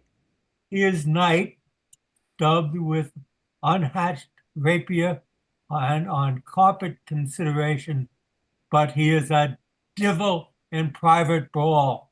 Souls and bodies hath he divorced 3, and his incessant at this moment is so implacable that satisfaction can be none, but by pangs of death and sepulchre. Hobnob is the word. Give it or take it. I will return again into the house and desire some conduct of the lady. I am no fighter. I have heard of some kind of men that put quarrels purposely on others to taste their valor. Belike this is a man of that quirk. Sir, no. His indignation derives itself out of a very competent injury. Therefore, get you on and give him his desire. Back you shall not to the house unless you undertake that with me, which with as much safety as you might answer him. Therefore, on you strip your sword, stark naked, for meddle you not must, that's certain, or forswear to wear iron upon you. This is as uncivil as strange. I beseech you do me this courteous office, as to know of the knight what my offence to him is. It is something of my negligence, nothing of my purpose. I will do so. Signor Fabian, stay you by this gentleman till my return. Pray you, sir, do you know of this matter? I know the knight is incensed against you, even to a mortal arbitrament, but nothing of the circumstance more. I beseech you, what manner of man is he? Nothing of that wonderful promise to read him by his form, as you will like to find him in the proof of his valor. He is indeed, sir, the most skillful, bloody, and fatal opposite that you could possibly have found in any part of Valyria. Will you walk towards him? I will make your peace with him if I can. I shall be much bound to you for it. I am one that had rather go with Sir Priest than Sir Knight. I care not who knows so much of my mettle. Why, man, he's a very divil. I have not seen such a virago. I had a pass with him, rapier, scabbard, and all, and he gives me the stuck in with such a mortal motion that it is inevitable. And on the answer, he pays you as surely as your feet hits the ground they step on. They say he had been fencer to the southing. Oh, pox on it. I'll not meddle with him. Aye, but he will not now be pacified. Fabian can scarce hold him yonder. Leg on it. And I thought he had been valiant and so cunning in fence, I'd have seen him damned ere I'd have challenged him. Let him let the matter slip, and I'll give him my horse, Grey Capulet.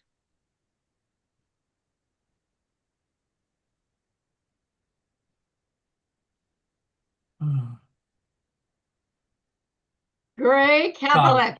I'll make the motion. Stand here, make a good show on it. This shall end without the perdition of soul. Mary, I'll ride your horse as well as I ride you.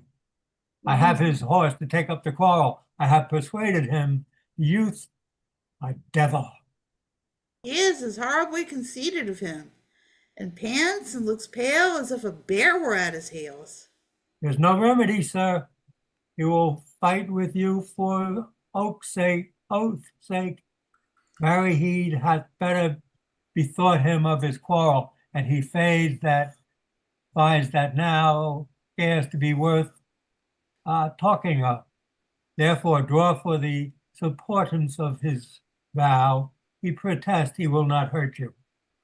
Pray God to defend me. A little thing would make me tell them how much I lack of a man. Give ground if you see him furious. Come, Sir Andrew, there's no remedy. The gentleman will, for his honor's sake, have one bout with you. He cannot by the duello avoid it, but he has promised me, as a gentleman and a soldier, he will not hurt you. Come on, do it. Pray God he keep his oath. I do assure you 'tis against my will. Put up your sword. If this young gentleman have done offense, I take the fault on me. If you offend him, I, for him, defy you. You, sir? What are you? One, sir, that for his love dares yet to do more than you have heard him brag to you he will. Nay, if you be an undertaker, I am for you. Oh, good Sir Toby, hold. Here come the officers. I'll be with you anon. Pray, sir, put your sword up if you please. Marry will I, sir, and I promise you I'll be as good as my word. He will bear you easily and reigns well. Ken and Eleanor, could you read the officers? Or could somebody read the officers? This is the man, do thy office.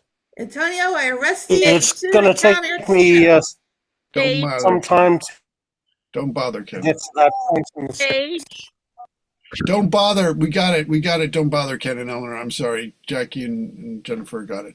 You do mistake me, sir. Oh, no, sir, no, John. I know your favor well, though now you have no sea cap on your head. Take him away. He knows I know him well. I must obey. This comes with seeking you, but there's no remedy. I shall answer it. What will you do? Now my necessity makes me ask you for my purse. It grieves me much more for what I cannot do for you than what befalls myself. You stand amazed, but be of comfort.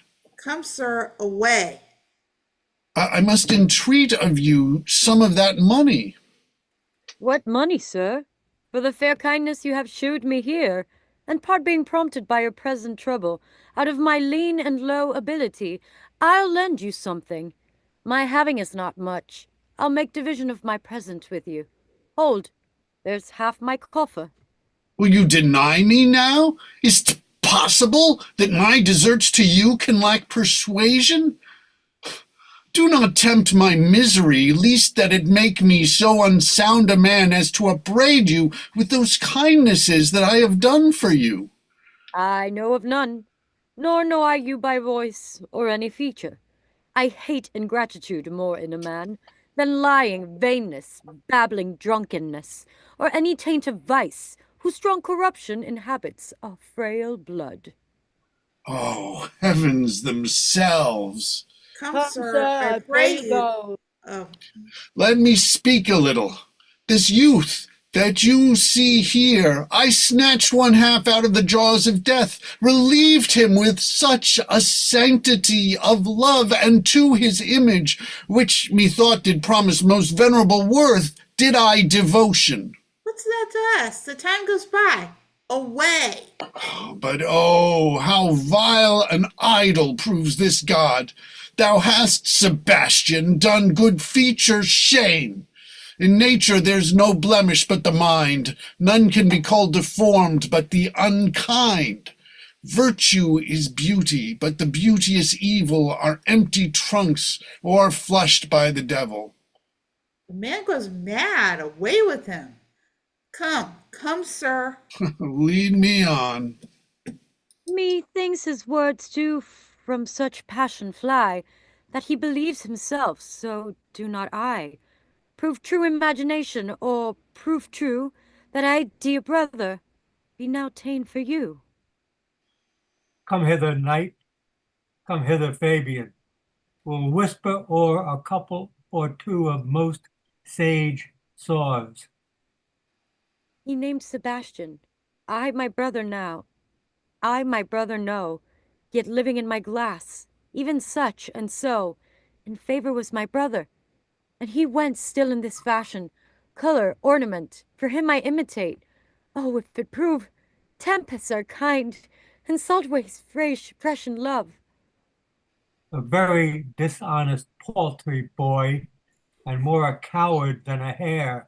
His dishonesty appears in leaving his friend here in necessity and denying him, and for his cowardship ask Fabian. The coward, a most devout coward, religious in it. Let I after him again and beat him. Do, cuff him soundly, but never draw thy sword. And I do not. Come, let's see the event. I dare lay any money, 'twill be nothing yet. Will you make me believe that I am not sent for you? Go to. Thou art a foolish fellow. Let me be clear of thee. Well held out in faith. No, I do not know you, nor I am not sent to you by my lady to bid you come speak with her. Nor your name is not Master Cesario, nor this is not my nose neither. Nothing that is so is so. I prithee vent thy folly somewhere else. Thou Oh, vent knowest my not me. folly. Vent my folly. He has heard that word of some. Oh, no, I lost my place. He has heard that word. He has heard that word of some great man, and now applies it to a fool. Vet my folly. I am afraid this great lubber the world will prove a cockney. I prithee now, ungird thy strangest, and tell me what I shall vent to my lady. Shall I vent to her that thou art coming? I prithee, foolish Greek, depart from me. There's money for thee. If you tarry longer, I shall give worse payment. By my troth, thou hast an open hand. These wise men that give fools money get themselves a good report, up to 14 years' purchase. Now, sir, have I met you again? There's for you. Why, there's for thee, and there, and there. Are all the people mad? Hold, sir, or I'll throw your dagger o'er the house. This will I tell my lady straight. It would not be in some of your coats for 2 pence. Come on, sir, hold. Nay, let him alone. I'll go another way to work with him. I'll have an action of battery against him if there be any law in Illyria. Though I stroke him first, yet it's no matter for that. Let go thy hand. Come, sir, I will not let you go. Come, my young soldier, put up your iron. You are well fleshed. Come on. I will be free from thee. What wouldst you know? If thou darest tempt me further, draw thy sword. What? What? Nay, then I must have an ounce or two of this malapert blood from you. Hold, Toby, on thy life, I charge thee, hold. Madam, Will it ever be thus? Ungracious wench, fit for the mountains and the barbarous caves, where manners ne'er were preached out of my sight. Be not offended, dear Cesario. Rudes be gone. I prithee, gentle friend, let thy fair wisdom, not thy passion, sway in this uncivil and unjust extent against thy peace. Go with me to my house, and hear thou there how many fruitless pranks this ruffian hath botched up, that thou thereby may smile at this. Thou shalt not choose but go. do not deny, beshrew his soul for me. He started one poor heart of mine in thee. What relishes in this? How runs the stream? Or I am mad, or else this is a dream. Let fancy still my sense and leth steep. If it be thus to dream, still let me sleep. Nay, come, I prithee. Wouldst thou be ruled by me? Madam, I will. Oh, say so, and so be.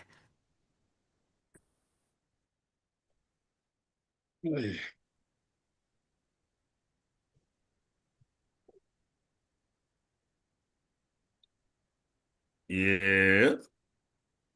Nay, I prithee put on this gown and this beard. Put on this wig. Make him believe thou art Sir Tobus, the curate.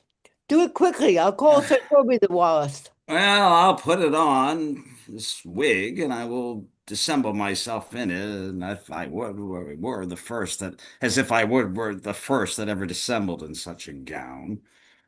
I am not tall enough to become the function well, nor lean enough to be thought a good student, but to be said an honest man and a good housekeeper goes as fair as to say a careful man and a great scholar. Oh, the competitors enter.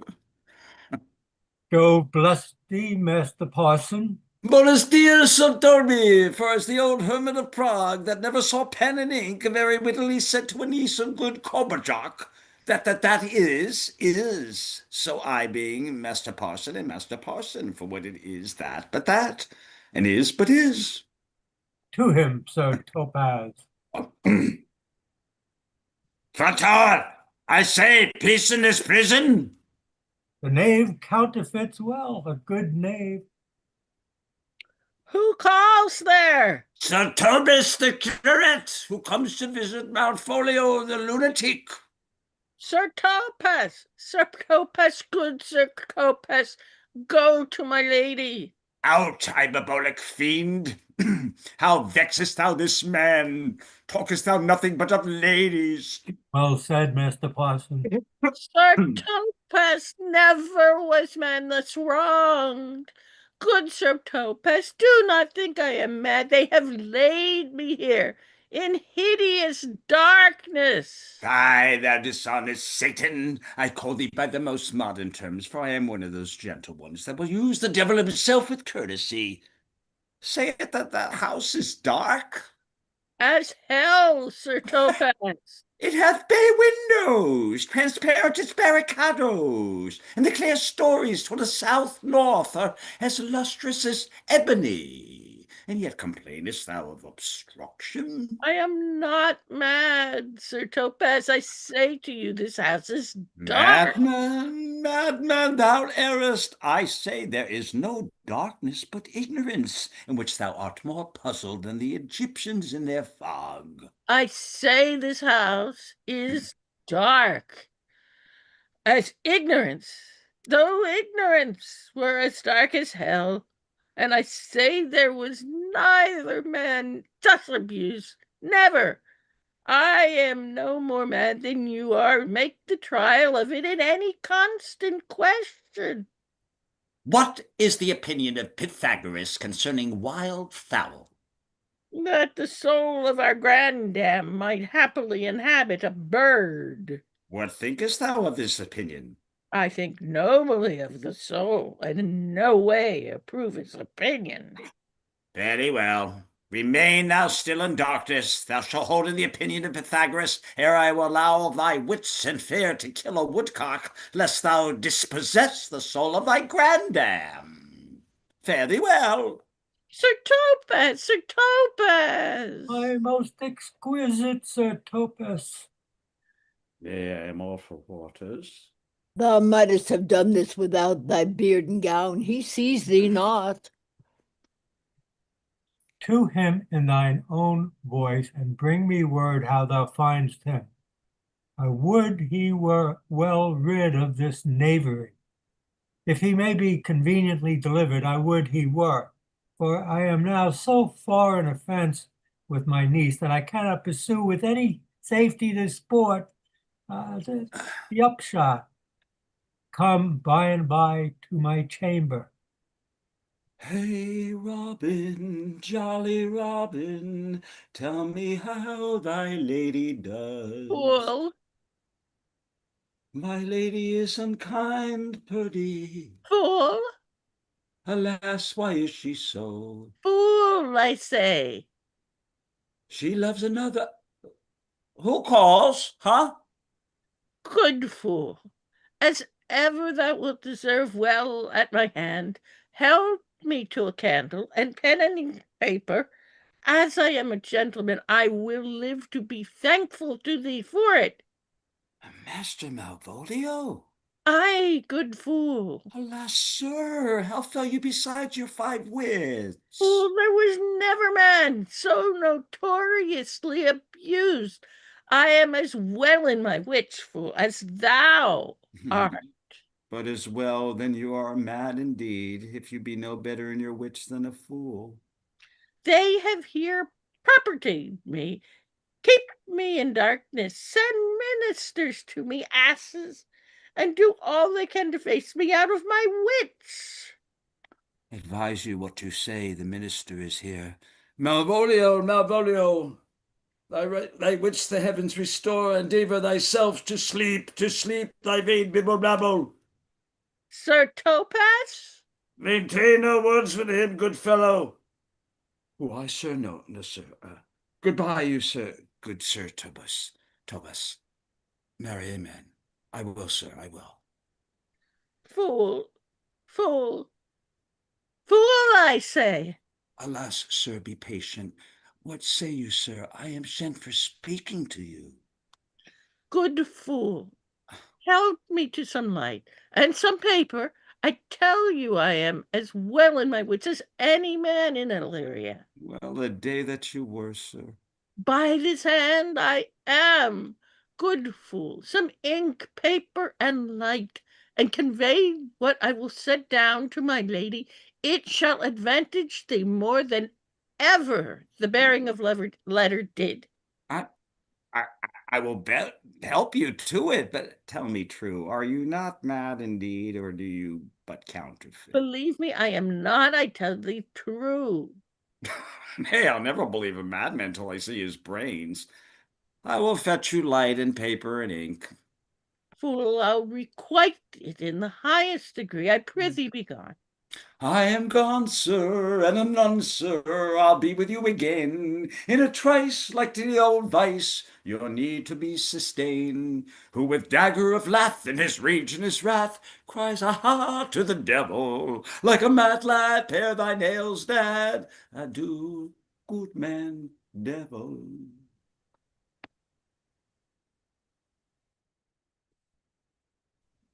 This is the air, that is the glorious sun. This pearl she gave me, I do feel it and see it. And though 'tis wonder that enwraps me thus, yet 'tis not madness. Where's Antonio then? I could not find him at the Elephant. Yet there he was, and there I found this credit, that he did range the town to seek me out. His counsel now might do me golden service. For though my soul disputes well with my sense, that this may be some error, but no madness, yet doth this accident and flood of fortune so far exceed all instance, all discourse, that I am ready to distrust mine eyes, and wrangle with my reason that persuades me to any other trust, but that I am mad, or else the lady's mad. Yet if 'twere so, she could not sway her house, command her followers, take and give back affairs, and their dispatch, with such a smooth, discreet, and stable bearing, as I perceive she does. There's something in it that is deceivable. But here the lady comes. Blame not this haste of mine. If you mean well, now go with me and with this holy man into the chantry by. There before him and underneath that consecrated roof, plight me the full assurance of your faith, that my most jealous and too doubtful soul may live at peace. He shall concede it. Whilst you are willing, it shall come to note. What time we will our celebration keep according to my birth. What do you say? I'll follow this good man, and go with you, and having sworn truth, ever will be true. Then lead the way, good Father, and heavens so shine that they may fairly note this act of mine.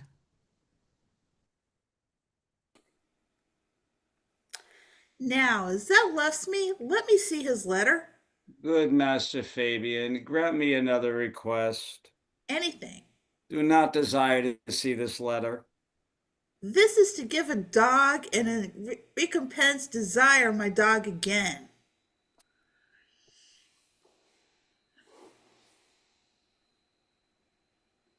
Here comes the Duke. The Duke. Christina, I'm sorry, I'm almost there. page 99. Almost there. Okay, I'm using something different, but I know where it is. Let me see.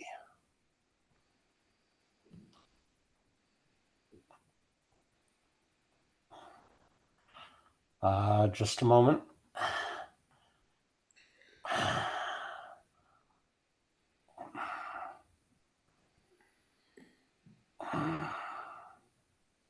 Page 99, is that where we are? Yes, Ken's just trying to get there in his. Okay, I'm here.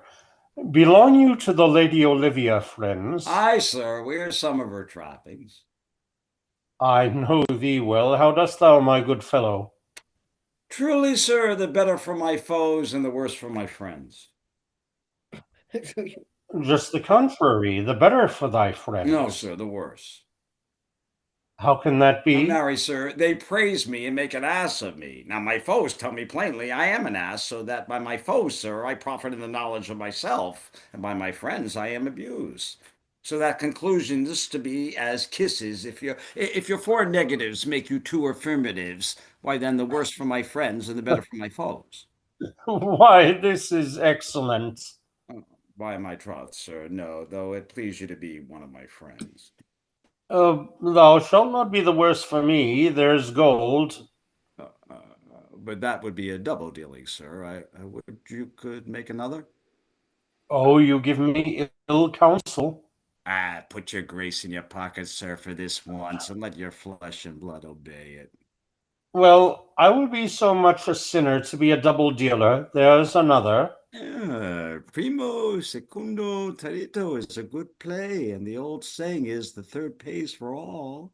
The triplet, sir, is a good tripping measure, or the bells of St. Bernard. Sir, may put you in mind. 1, 2, 3. You can fool no more money out of me at this throw. If you will let your lady know I am here to speak with her and bring her along with you, it may awake my bounty further. Marry, sir, lullaby to your bounty till I come again. I go, sir. I would not have you think that my desire of having it is the sin of covetousness. But as you say, sir, let your bounty take a nap, and I will wake it anon.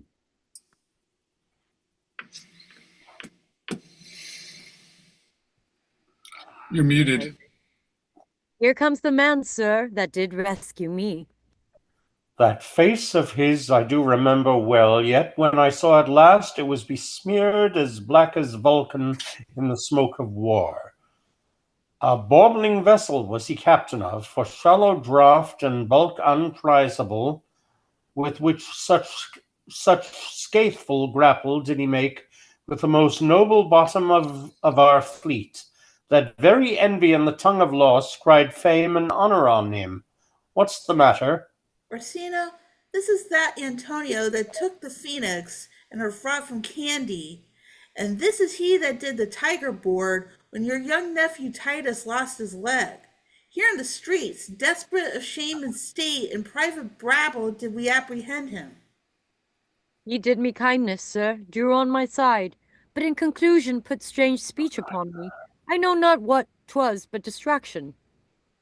Notable pirate, thou saltwater thief, what foolish boldness brought thee to their mercies, whom thou, in terms so bloody and so dear, hast made thine enemies?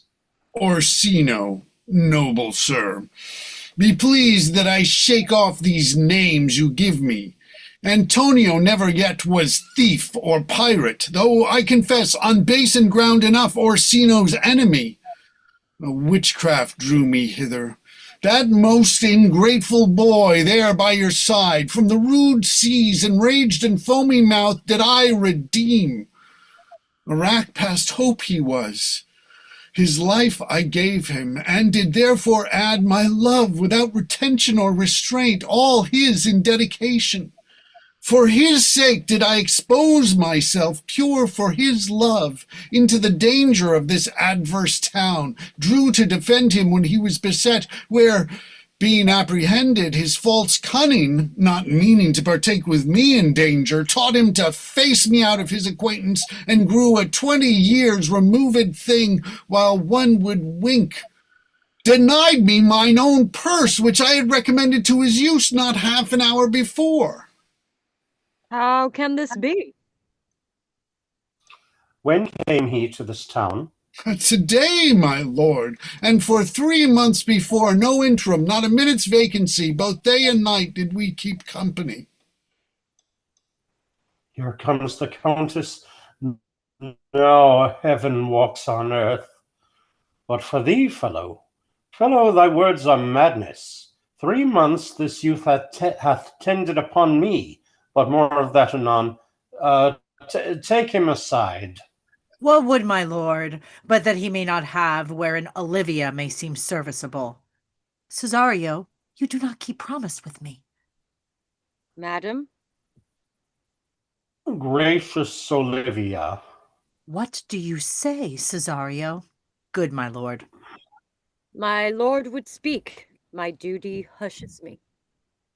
If it be aught to the old tune, my lord, it is as fat and fulsome to mine ear as howling after music. Still so cruel? Still so constant, lord. What to perverseness? You uncivil lady, to whose ingrate and unauspicious altars my soul the faithfulest offerings have breathed out, that ere devotion tended, what shall I do? Even what it pleases, my lord, that shall become him. Why should I not had I the heart to do it, like to the Egyptian thief at point of death, kill what I love? A savage jealousy that sometimes savors nobly. But hear me this, since you to non-regardance cast my faith, and that I partly know the instrument that screws me from my true place in your favor, live you the marble-breasted tyrant still, but this your minion, whom I know you love, and whom by heaven I swear I tender dearly, him will I tear out of that cruel eye where he sits crowned in his master's spite. Come, boy, with me. My thoughts are ripe in mischief. I'll sacrifice the lamb that I do love to spite a raven's heart within a dove. And I most jocund, apt, and willingly to do you rest. 1,000 deaths would die. Where goes Cesario? After him I love, more than I love these eyes, more than my life, more by all moors than ere I shall love wife. If I do feign your witness above, punish my life for tainting of my love. I me detested, how am I beguiled? Who does beguile you? Who does do you wrong? Hast thou forgot thyself? Is it so long? Call forth the Holy Father. Come away. Whether my lord, Cesario, husband, stay. Husband? Aye, husband. Can he deny that? Can he that deny? Her husband, Sarah? No, my lord, not I. Alas, it is the baseness of thy fear that makes thee strangle thy propriety. Fear not, Cesario, take thy fortunes up. Be that thou knowest thou art, and then thou art as great as that thou fearest. O welcome, Father. Father, I charge thee by thy reverence here to unfold.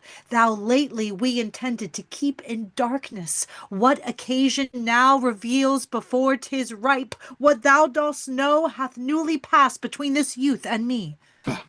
A contract of eternal bond of love, confirmed by mutual joinder of your hands, attested by the holy close of lips, strengthened by the interchangement of your rings, and all the ceremony of this compact sealed in my function by my testimony, since when my watch hath told me toward my grave I have travelled but 2 hours.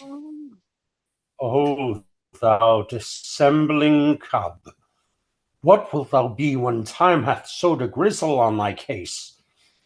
Or will not else thy craft so quickly grow, but thine own trip shall be thine overthrow? Farewell, and take her, but erect thy feet where thou and I henceforth may never meet. My lord, I do protest. Oh, do not swear. Hold little faith. Thou hast too much fear. And for the love of God, a surgeon, send one presently to Sir Toby. What's the matter? Has broke my head across, and has taken Sir Toby a bloody coxcomb too. For the love of God, your help, I had rather than 40 pound I were at home. Who has done this, Sir Andrew? The Count's gentleman, one Cesario. We took him for a coward, but he's the very devil incarnate. My gentleman Cesario? Odds lifelings, here he is. You broke my head for nothing, and that I did. I was set on to do it by Sir Toby. Why do you speak to me? I never hurt you. You drew your sword upon me without cause, but I bespeak you fair and hurt you not. If a bloody coxcomb be a hurt, you have hurt me. I think you said nothing by a bloody coxcomb. Ah, here comes Sir Toby halting. You shall hear more. But if he had not been in drink, he would have tickled you other gates than he did. How now, gentlemen, how is't with you? That's a poor one. And it's hurt me, and there's the end on it. So this, see, Dick, surgeon Sot. Oh, he's drunk, Sir Toby. An hour agone. His eyes were set at 8 in the morning. And he's a rogue, a passy measures penny and cannon. I hate a drunken rogue. Away with him. Who hath made this havoc with them? I'll help you, Sir Toby, because we'll be dressed together. Will you help an asshead and a coxcomb and a knave and a thin-faced knave, a gull? Get him to bed, and let his hurt be looked to. I am sorry, madam, I have hurt your kinsman. But had it been the brother of my blood, I must have done no less with wit and safety. You throw a strange regard upon me, and by that I do perceive it hath offended you. Pardon me, sweet one, even for the vows we made each other but so late ago. One face, one voice, one habit, and 2 persons. A natural perspective that is and is not. Antonio, oh, my dear Antonio, how have the hours racked and tortured me since I have lost thee? Sebastian, are you? Fearest thou that, Antonio? How have you made division of yourself? An apple cleft in 2 is not more twin than these 2 creatures. Which is Sebastian? It's most wonderful. Will I stand there? I never had a brother, nor can there be that deity in my nature of here and everywhere. I had a sister whom the blind waves and surges have devoured. Of charity, what kin are you to me? What countryman? What name? What parentage? Of Messaline. Sebastian was my father. Such a Sebastian was my brother too. So went he suited to his watery tomb. If spirits can assume both form and suit, you come to fright us. The spirit I am indeed, but in that dimension grossly clad, which from the womb I did participate. Were you a woman, as the rest goes even, I should my tears let fall upon your cheek and say, Thrice welcome, drowned Viola. My father had a mole upon his brow, And so did mine. and died that day when Viola from her birth had numbered 13 years. Oh, that record is lively in my soul. He finished indeed his mortal act that day that made my sister 13 years. If nothing lets to make us happy both, but this my masculine usurped attire, do not embrace me till each circumstance of place, time, fortune do cohere and jump, that I am Viola. But to confirm, I'll bring you to a captain in this town, where lie my maiden weeds, by those whose gentle help I was preserved to serve this noble count. All that occurrence of my fortune since hath been between this lady and this lord.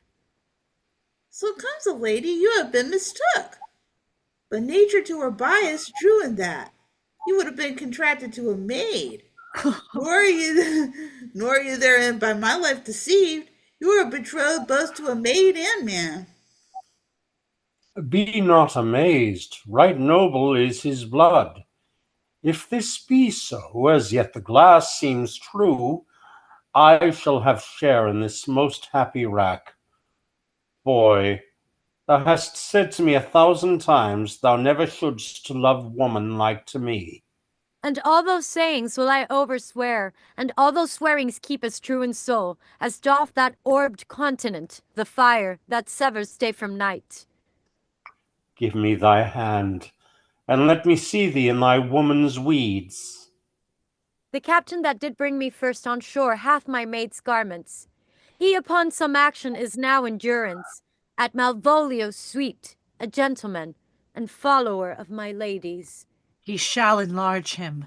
Fetch Malvolio hither. And yet, alas, now I remember me, they say, poor gentleman, he's much distract. A most extracting frenzy of mine own from my remembrance clearly banished his. How does he, Sirrah?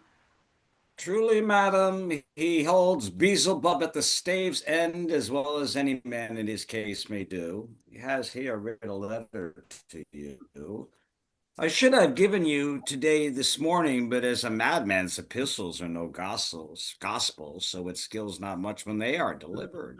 Open it and read it. Look then to be well edified when the fool delivers the madman. By the Lord, madam! How now, art thou mad?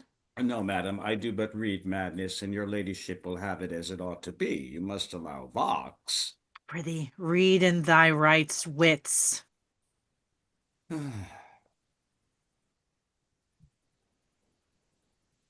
So I do, madame. But to read his right wits is to read thus. Therefore, prepend, my princess, and give ear. Read it you, Sirrah. Fabian? But by the Lord, madam, you wrong me, and the world shall know it. Though you have put me into darkness, and given your drunken cousin rule over me, yet have I the benefit of my senses as well as your ladyship.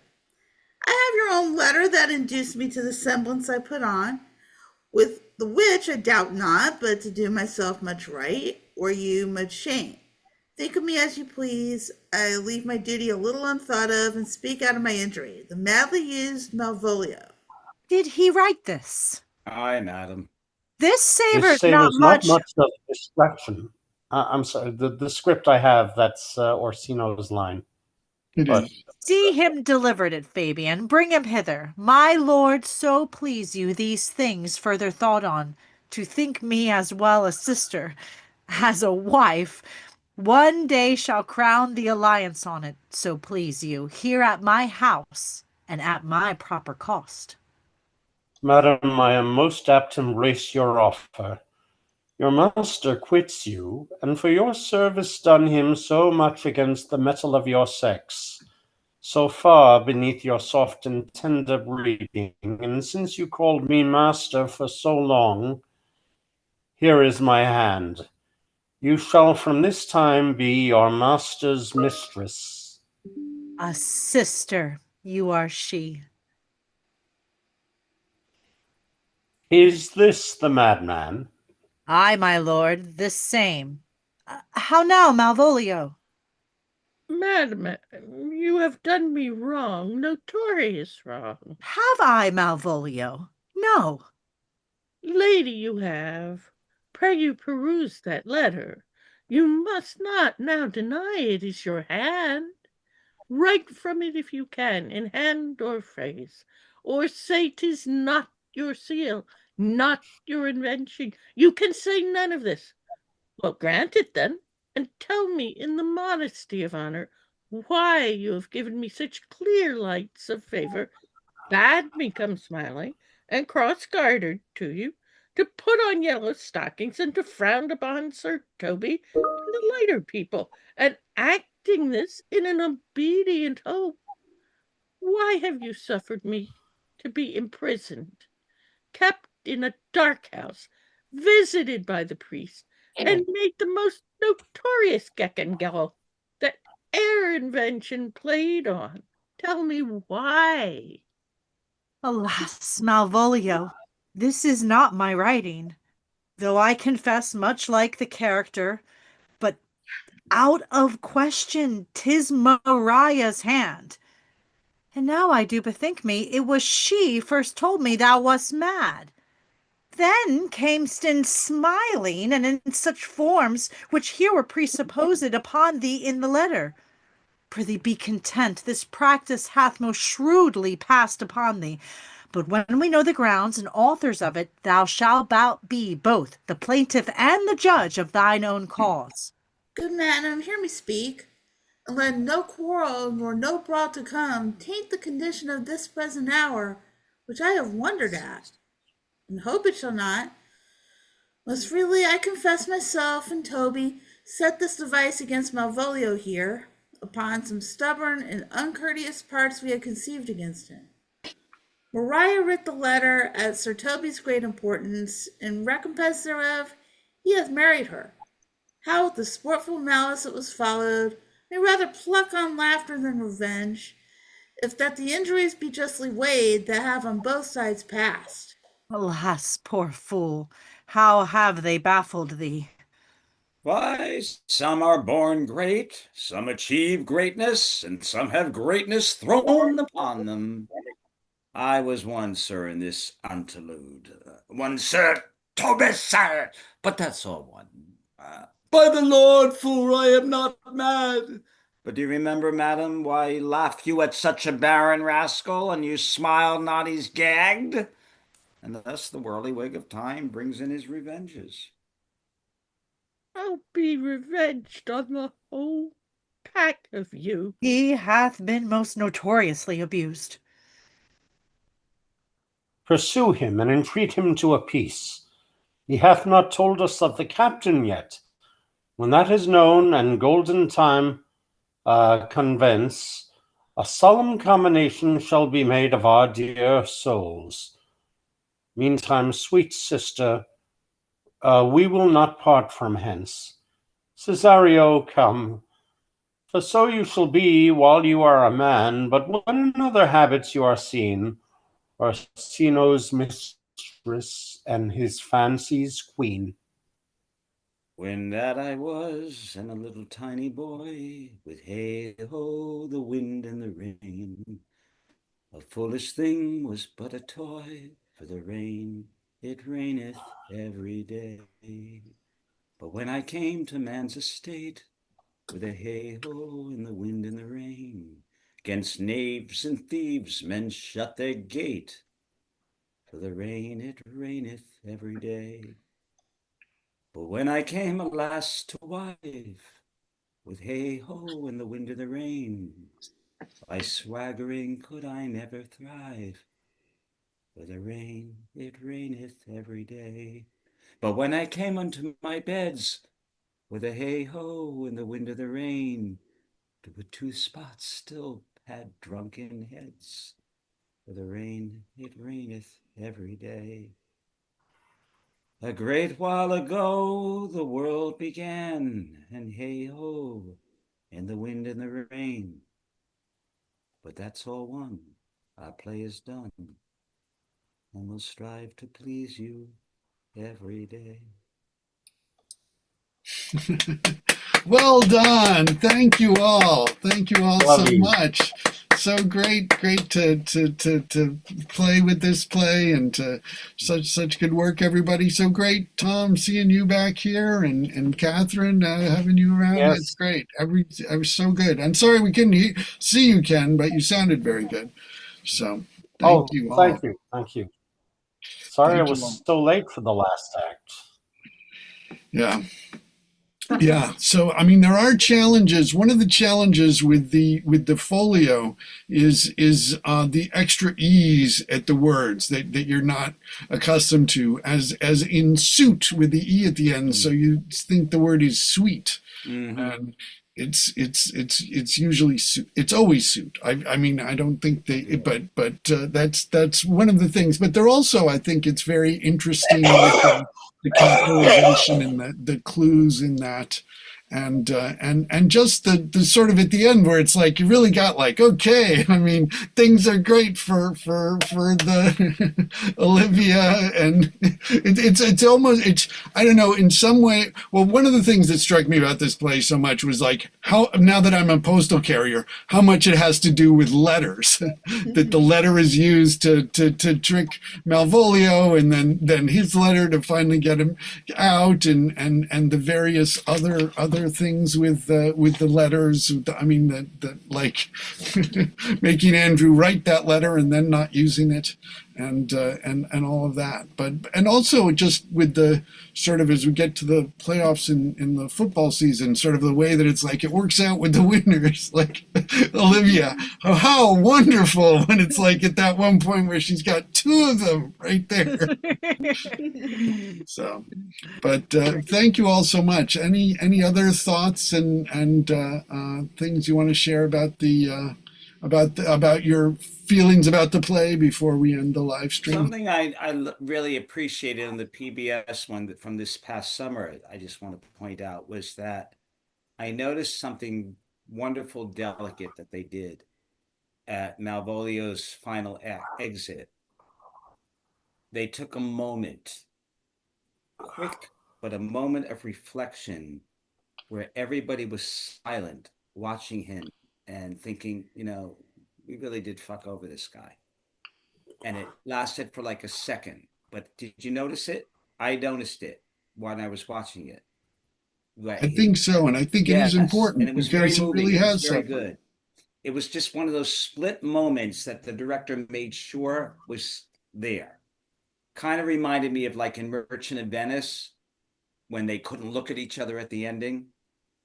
It had that same effect at the Merchant of Venice, where when they did it in the park, where Hamish Linklater as Bassanio pushed Antonio out of the way at the last moment when he comes over, when everything's at the very end and they can't even look at each other. It had that same effect when I was watching in Twelfth Night with what they did with Malvolio, because, you know, I mean, you know, he's not the biggest creep in the play. I am not. He's not. I think the creeps are really Andrew and drunken Sir Toby people. are the creeps. The Yeah, drunk but you got the captain in jail. She can't even get her clothes back because you have the captain in jail. So, you know, I mean, being imprisoned, he's also imprisoning someone else, you know. So Who, Malvolio? yeah, well, because that's the whole point that they're saying at the end. It's like, oh, we need to get Malvolio to release the captain because the captain has Viola's women's weeds. Oh, So okay. so we don't. I mean, I think because there is that balance. There is that I mean, it's like, I think he's like, Malvolio is like Shylock and like Parolles, where Yes, they get combination. real bad shit done to them, Right. but they kind of deserve it. You know, I mean, I was just trying to keep order.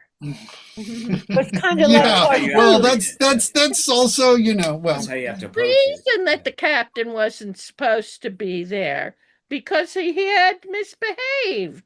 He had attacked somebody previously.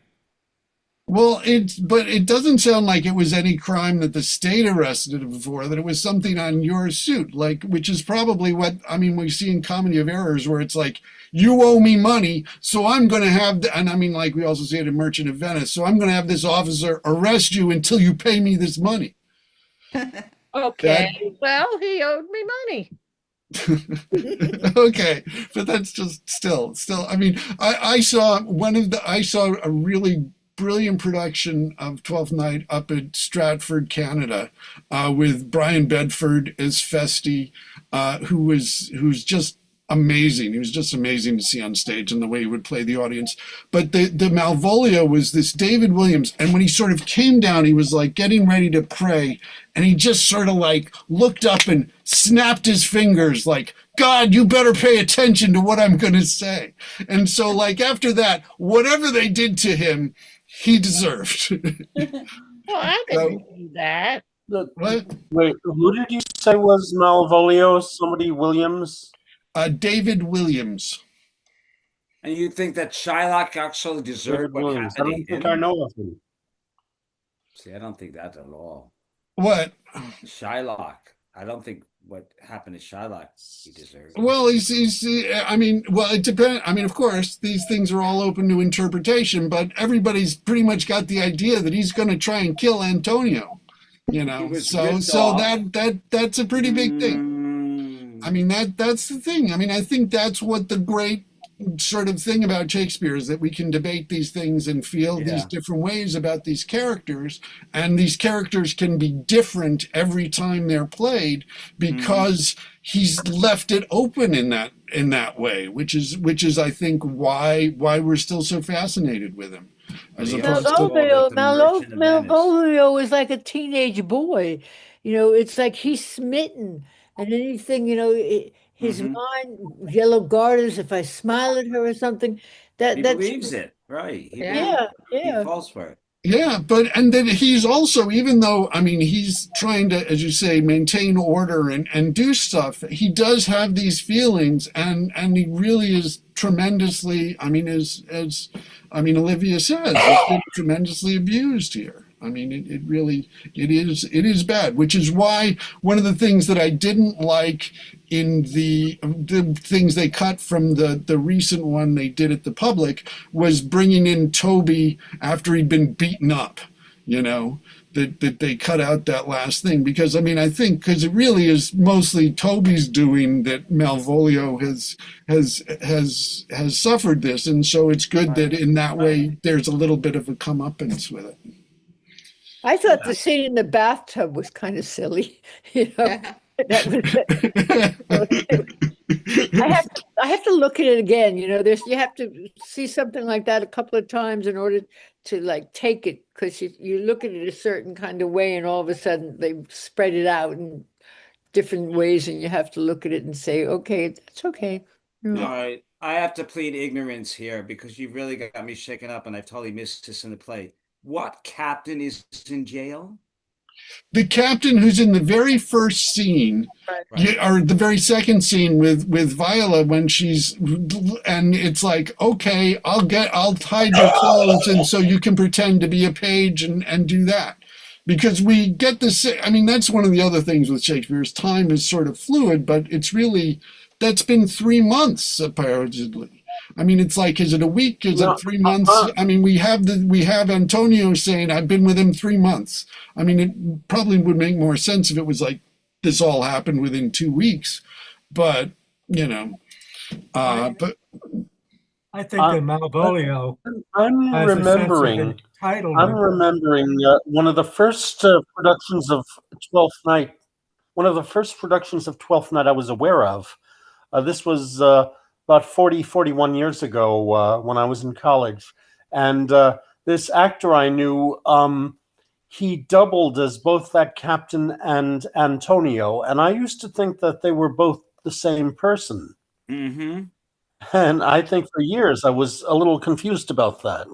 He rescued both of them. Yeah. So what I was going to say is Malvolio feels entitled because for at least 2 years, he's been holding this place together. I mean, Olivia's not doing anything. Right. except morning. And so he's running the place, keeping the grounds clean, picking the fruit, making sure the fruit gets picked and the trees get trimmed and all of that. So he has a certain right. He feels he has a certain right. Yeah, no, it's true. It's true. That's also, I mean, because there is a lot of class things, and then like, I mean, of course, and then Toby sort of like, you're just a steward. Do you think because you're virtuous there shall be no more cakes and ale? I'm just the steward, and therefore I'm not as good as Sir Toby the drunkard. Gentleman. Well, he Yeah, just well, wants I to mean, be the protector of Olivia. That's his, he feels that's his job, And now she's fallen in love with him. Like, wow, he's going to be lord of the manor. Those are funny lines when he talks about how he'll be sitting in a chair, And that's very great. I love that. It's very his great. fantasy, yeah, that is it. So. Eleanor, what's with the paper clips? That's from the Norwegian way of signaling during the Nazi invasion. Stick together. Oh. Ah, We need to do that during see. Trump 2.0. Yeah, yeah. It's like everybody was like, wow, going in and just like kidnapping a president and taking him to another country and making him stand trial. Plus bringing him to New York City. I mean, isn't it bad enough here? Now we have all this, Yeah, yeah. So that's so much for like the bromance between Trump and Mamdani. You're right. Mamdani was already I mean, they criticizing sent him. in buses of immigrants. Anyways, well, we should end this. The great thing about Shakespeare is that it appeals to people across the political spectrum. Not really Trump because he doesn't understand culture or anything really, but The Corporation for Public And English. Broadcasting has just been dissolved. And unfortunately, the plays can be twisted to meet the propaganda of whatever state it is. oh, absolutely, Mephisto. absolutely. Mephisto. Do you ever see the movie Mephisto? Would Trump feel if somebody sent in helicopters and snatched Medora back? Judgment thou art fled to beasts I'm and men gonna have lost go. their reason. All right, I think yes. I think we've ended with the Shakespeare. So I'm sorry, end the live stream. Thank you all so much. Thank you. And on Thursday we're having an open forum at 7:30 where we can talk about things we're going to do in the new season and other things, and a chance to share some Shakespeare or deal with any sort of questions, Shakespeare questions or anything you'd like to do.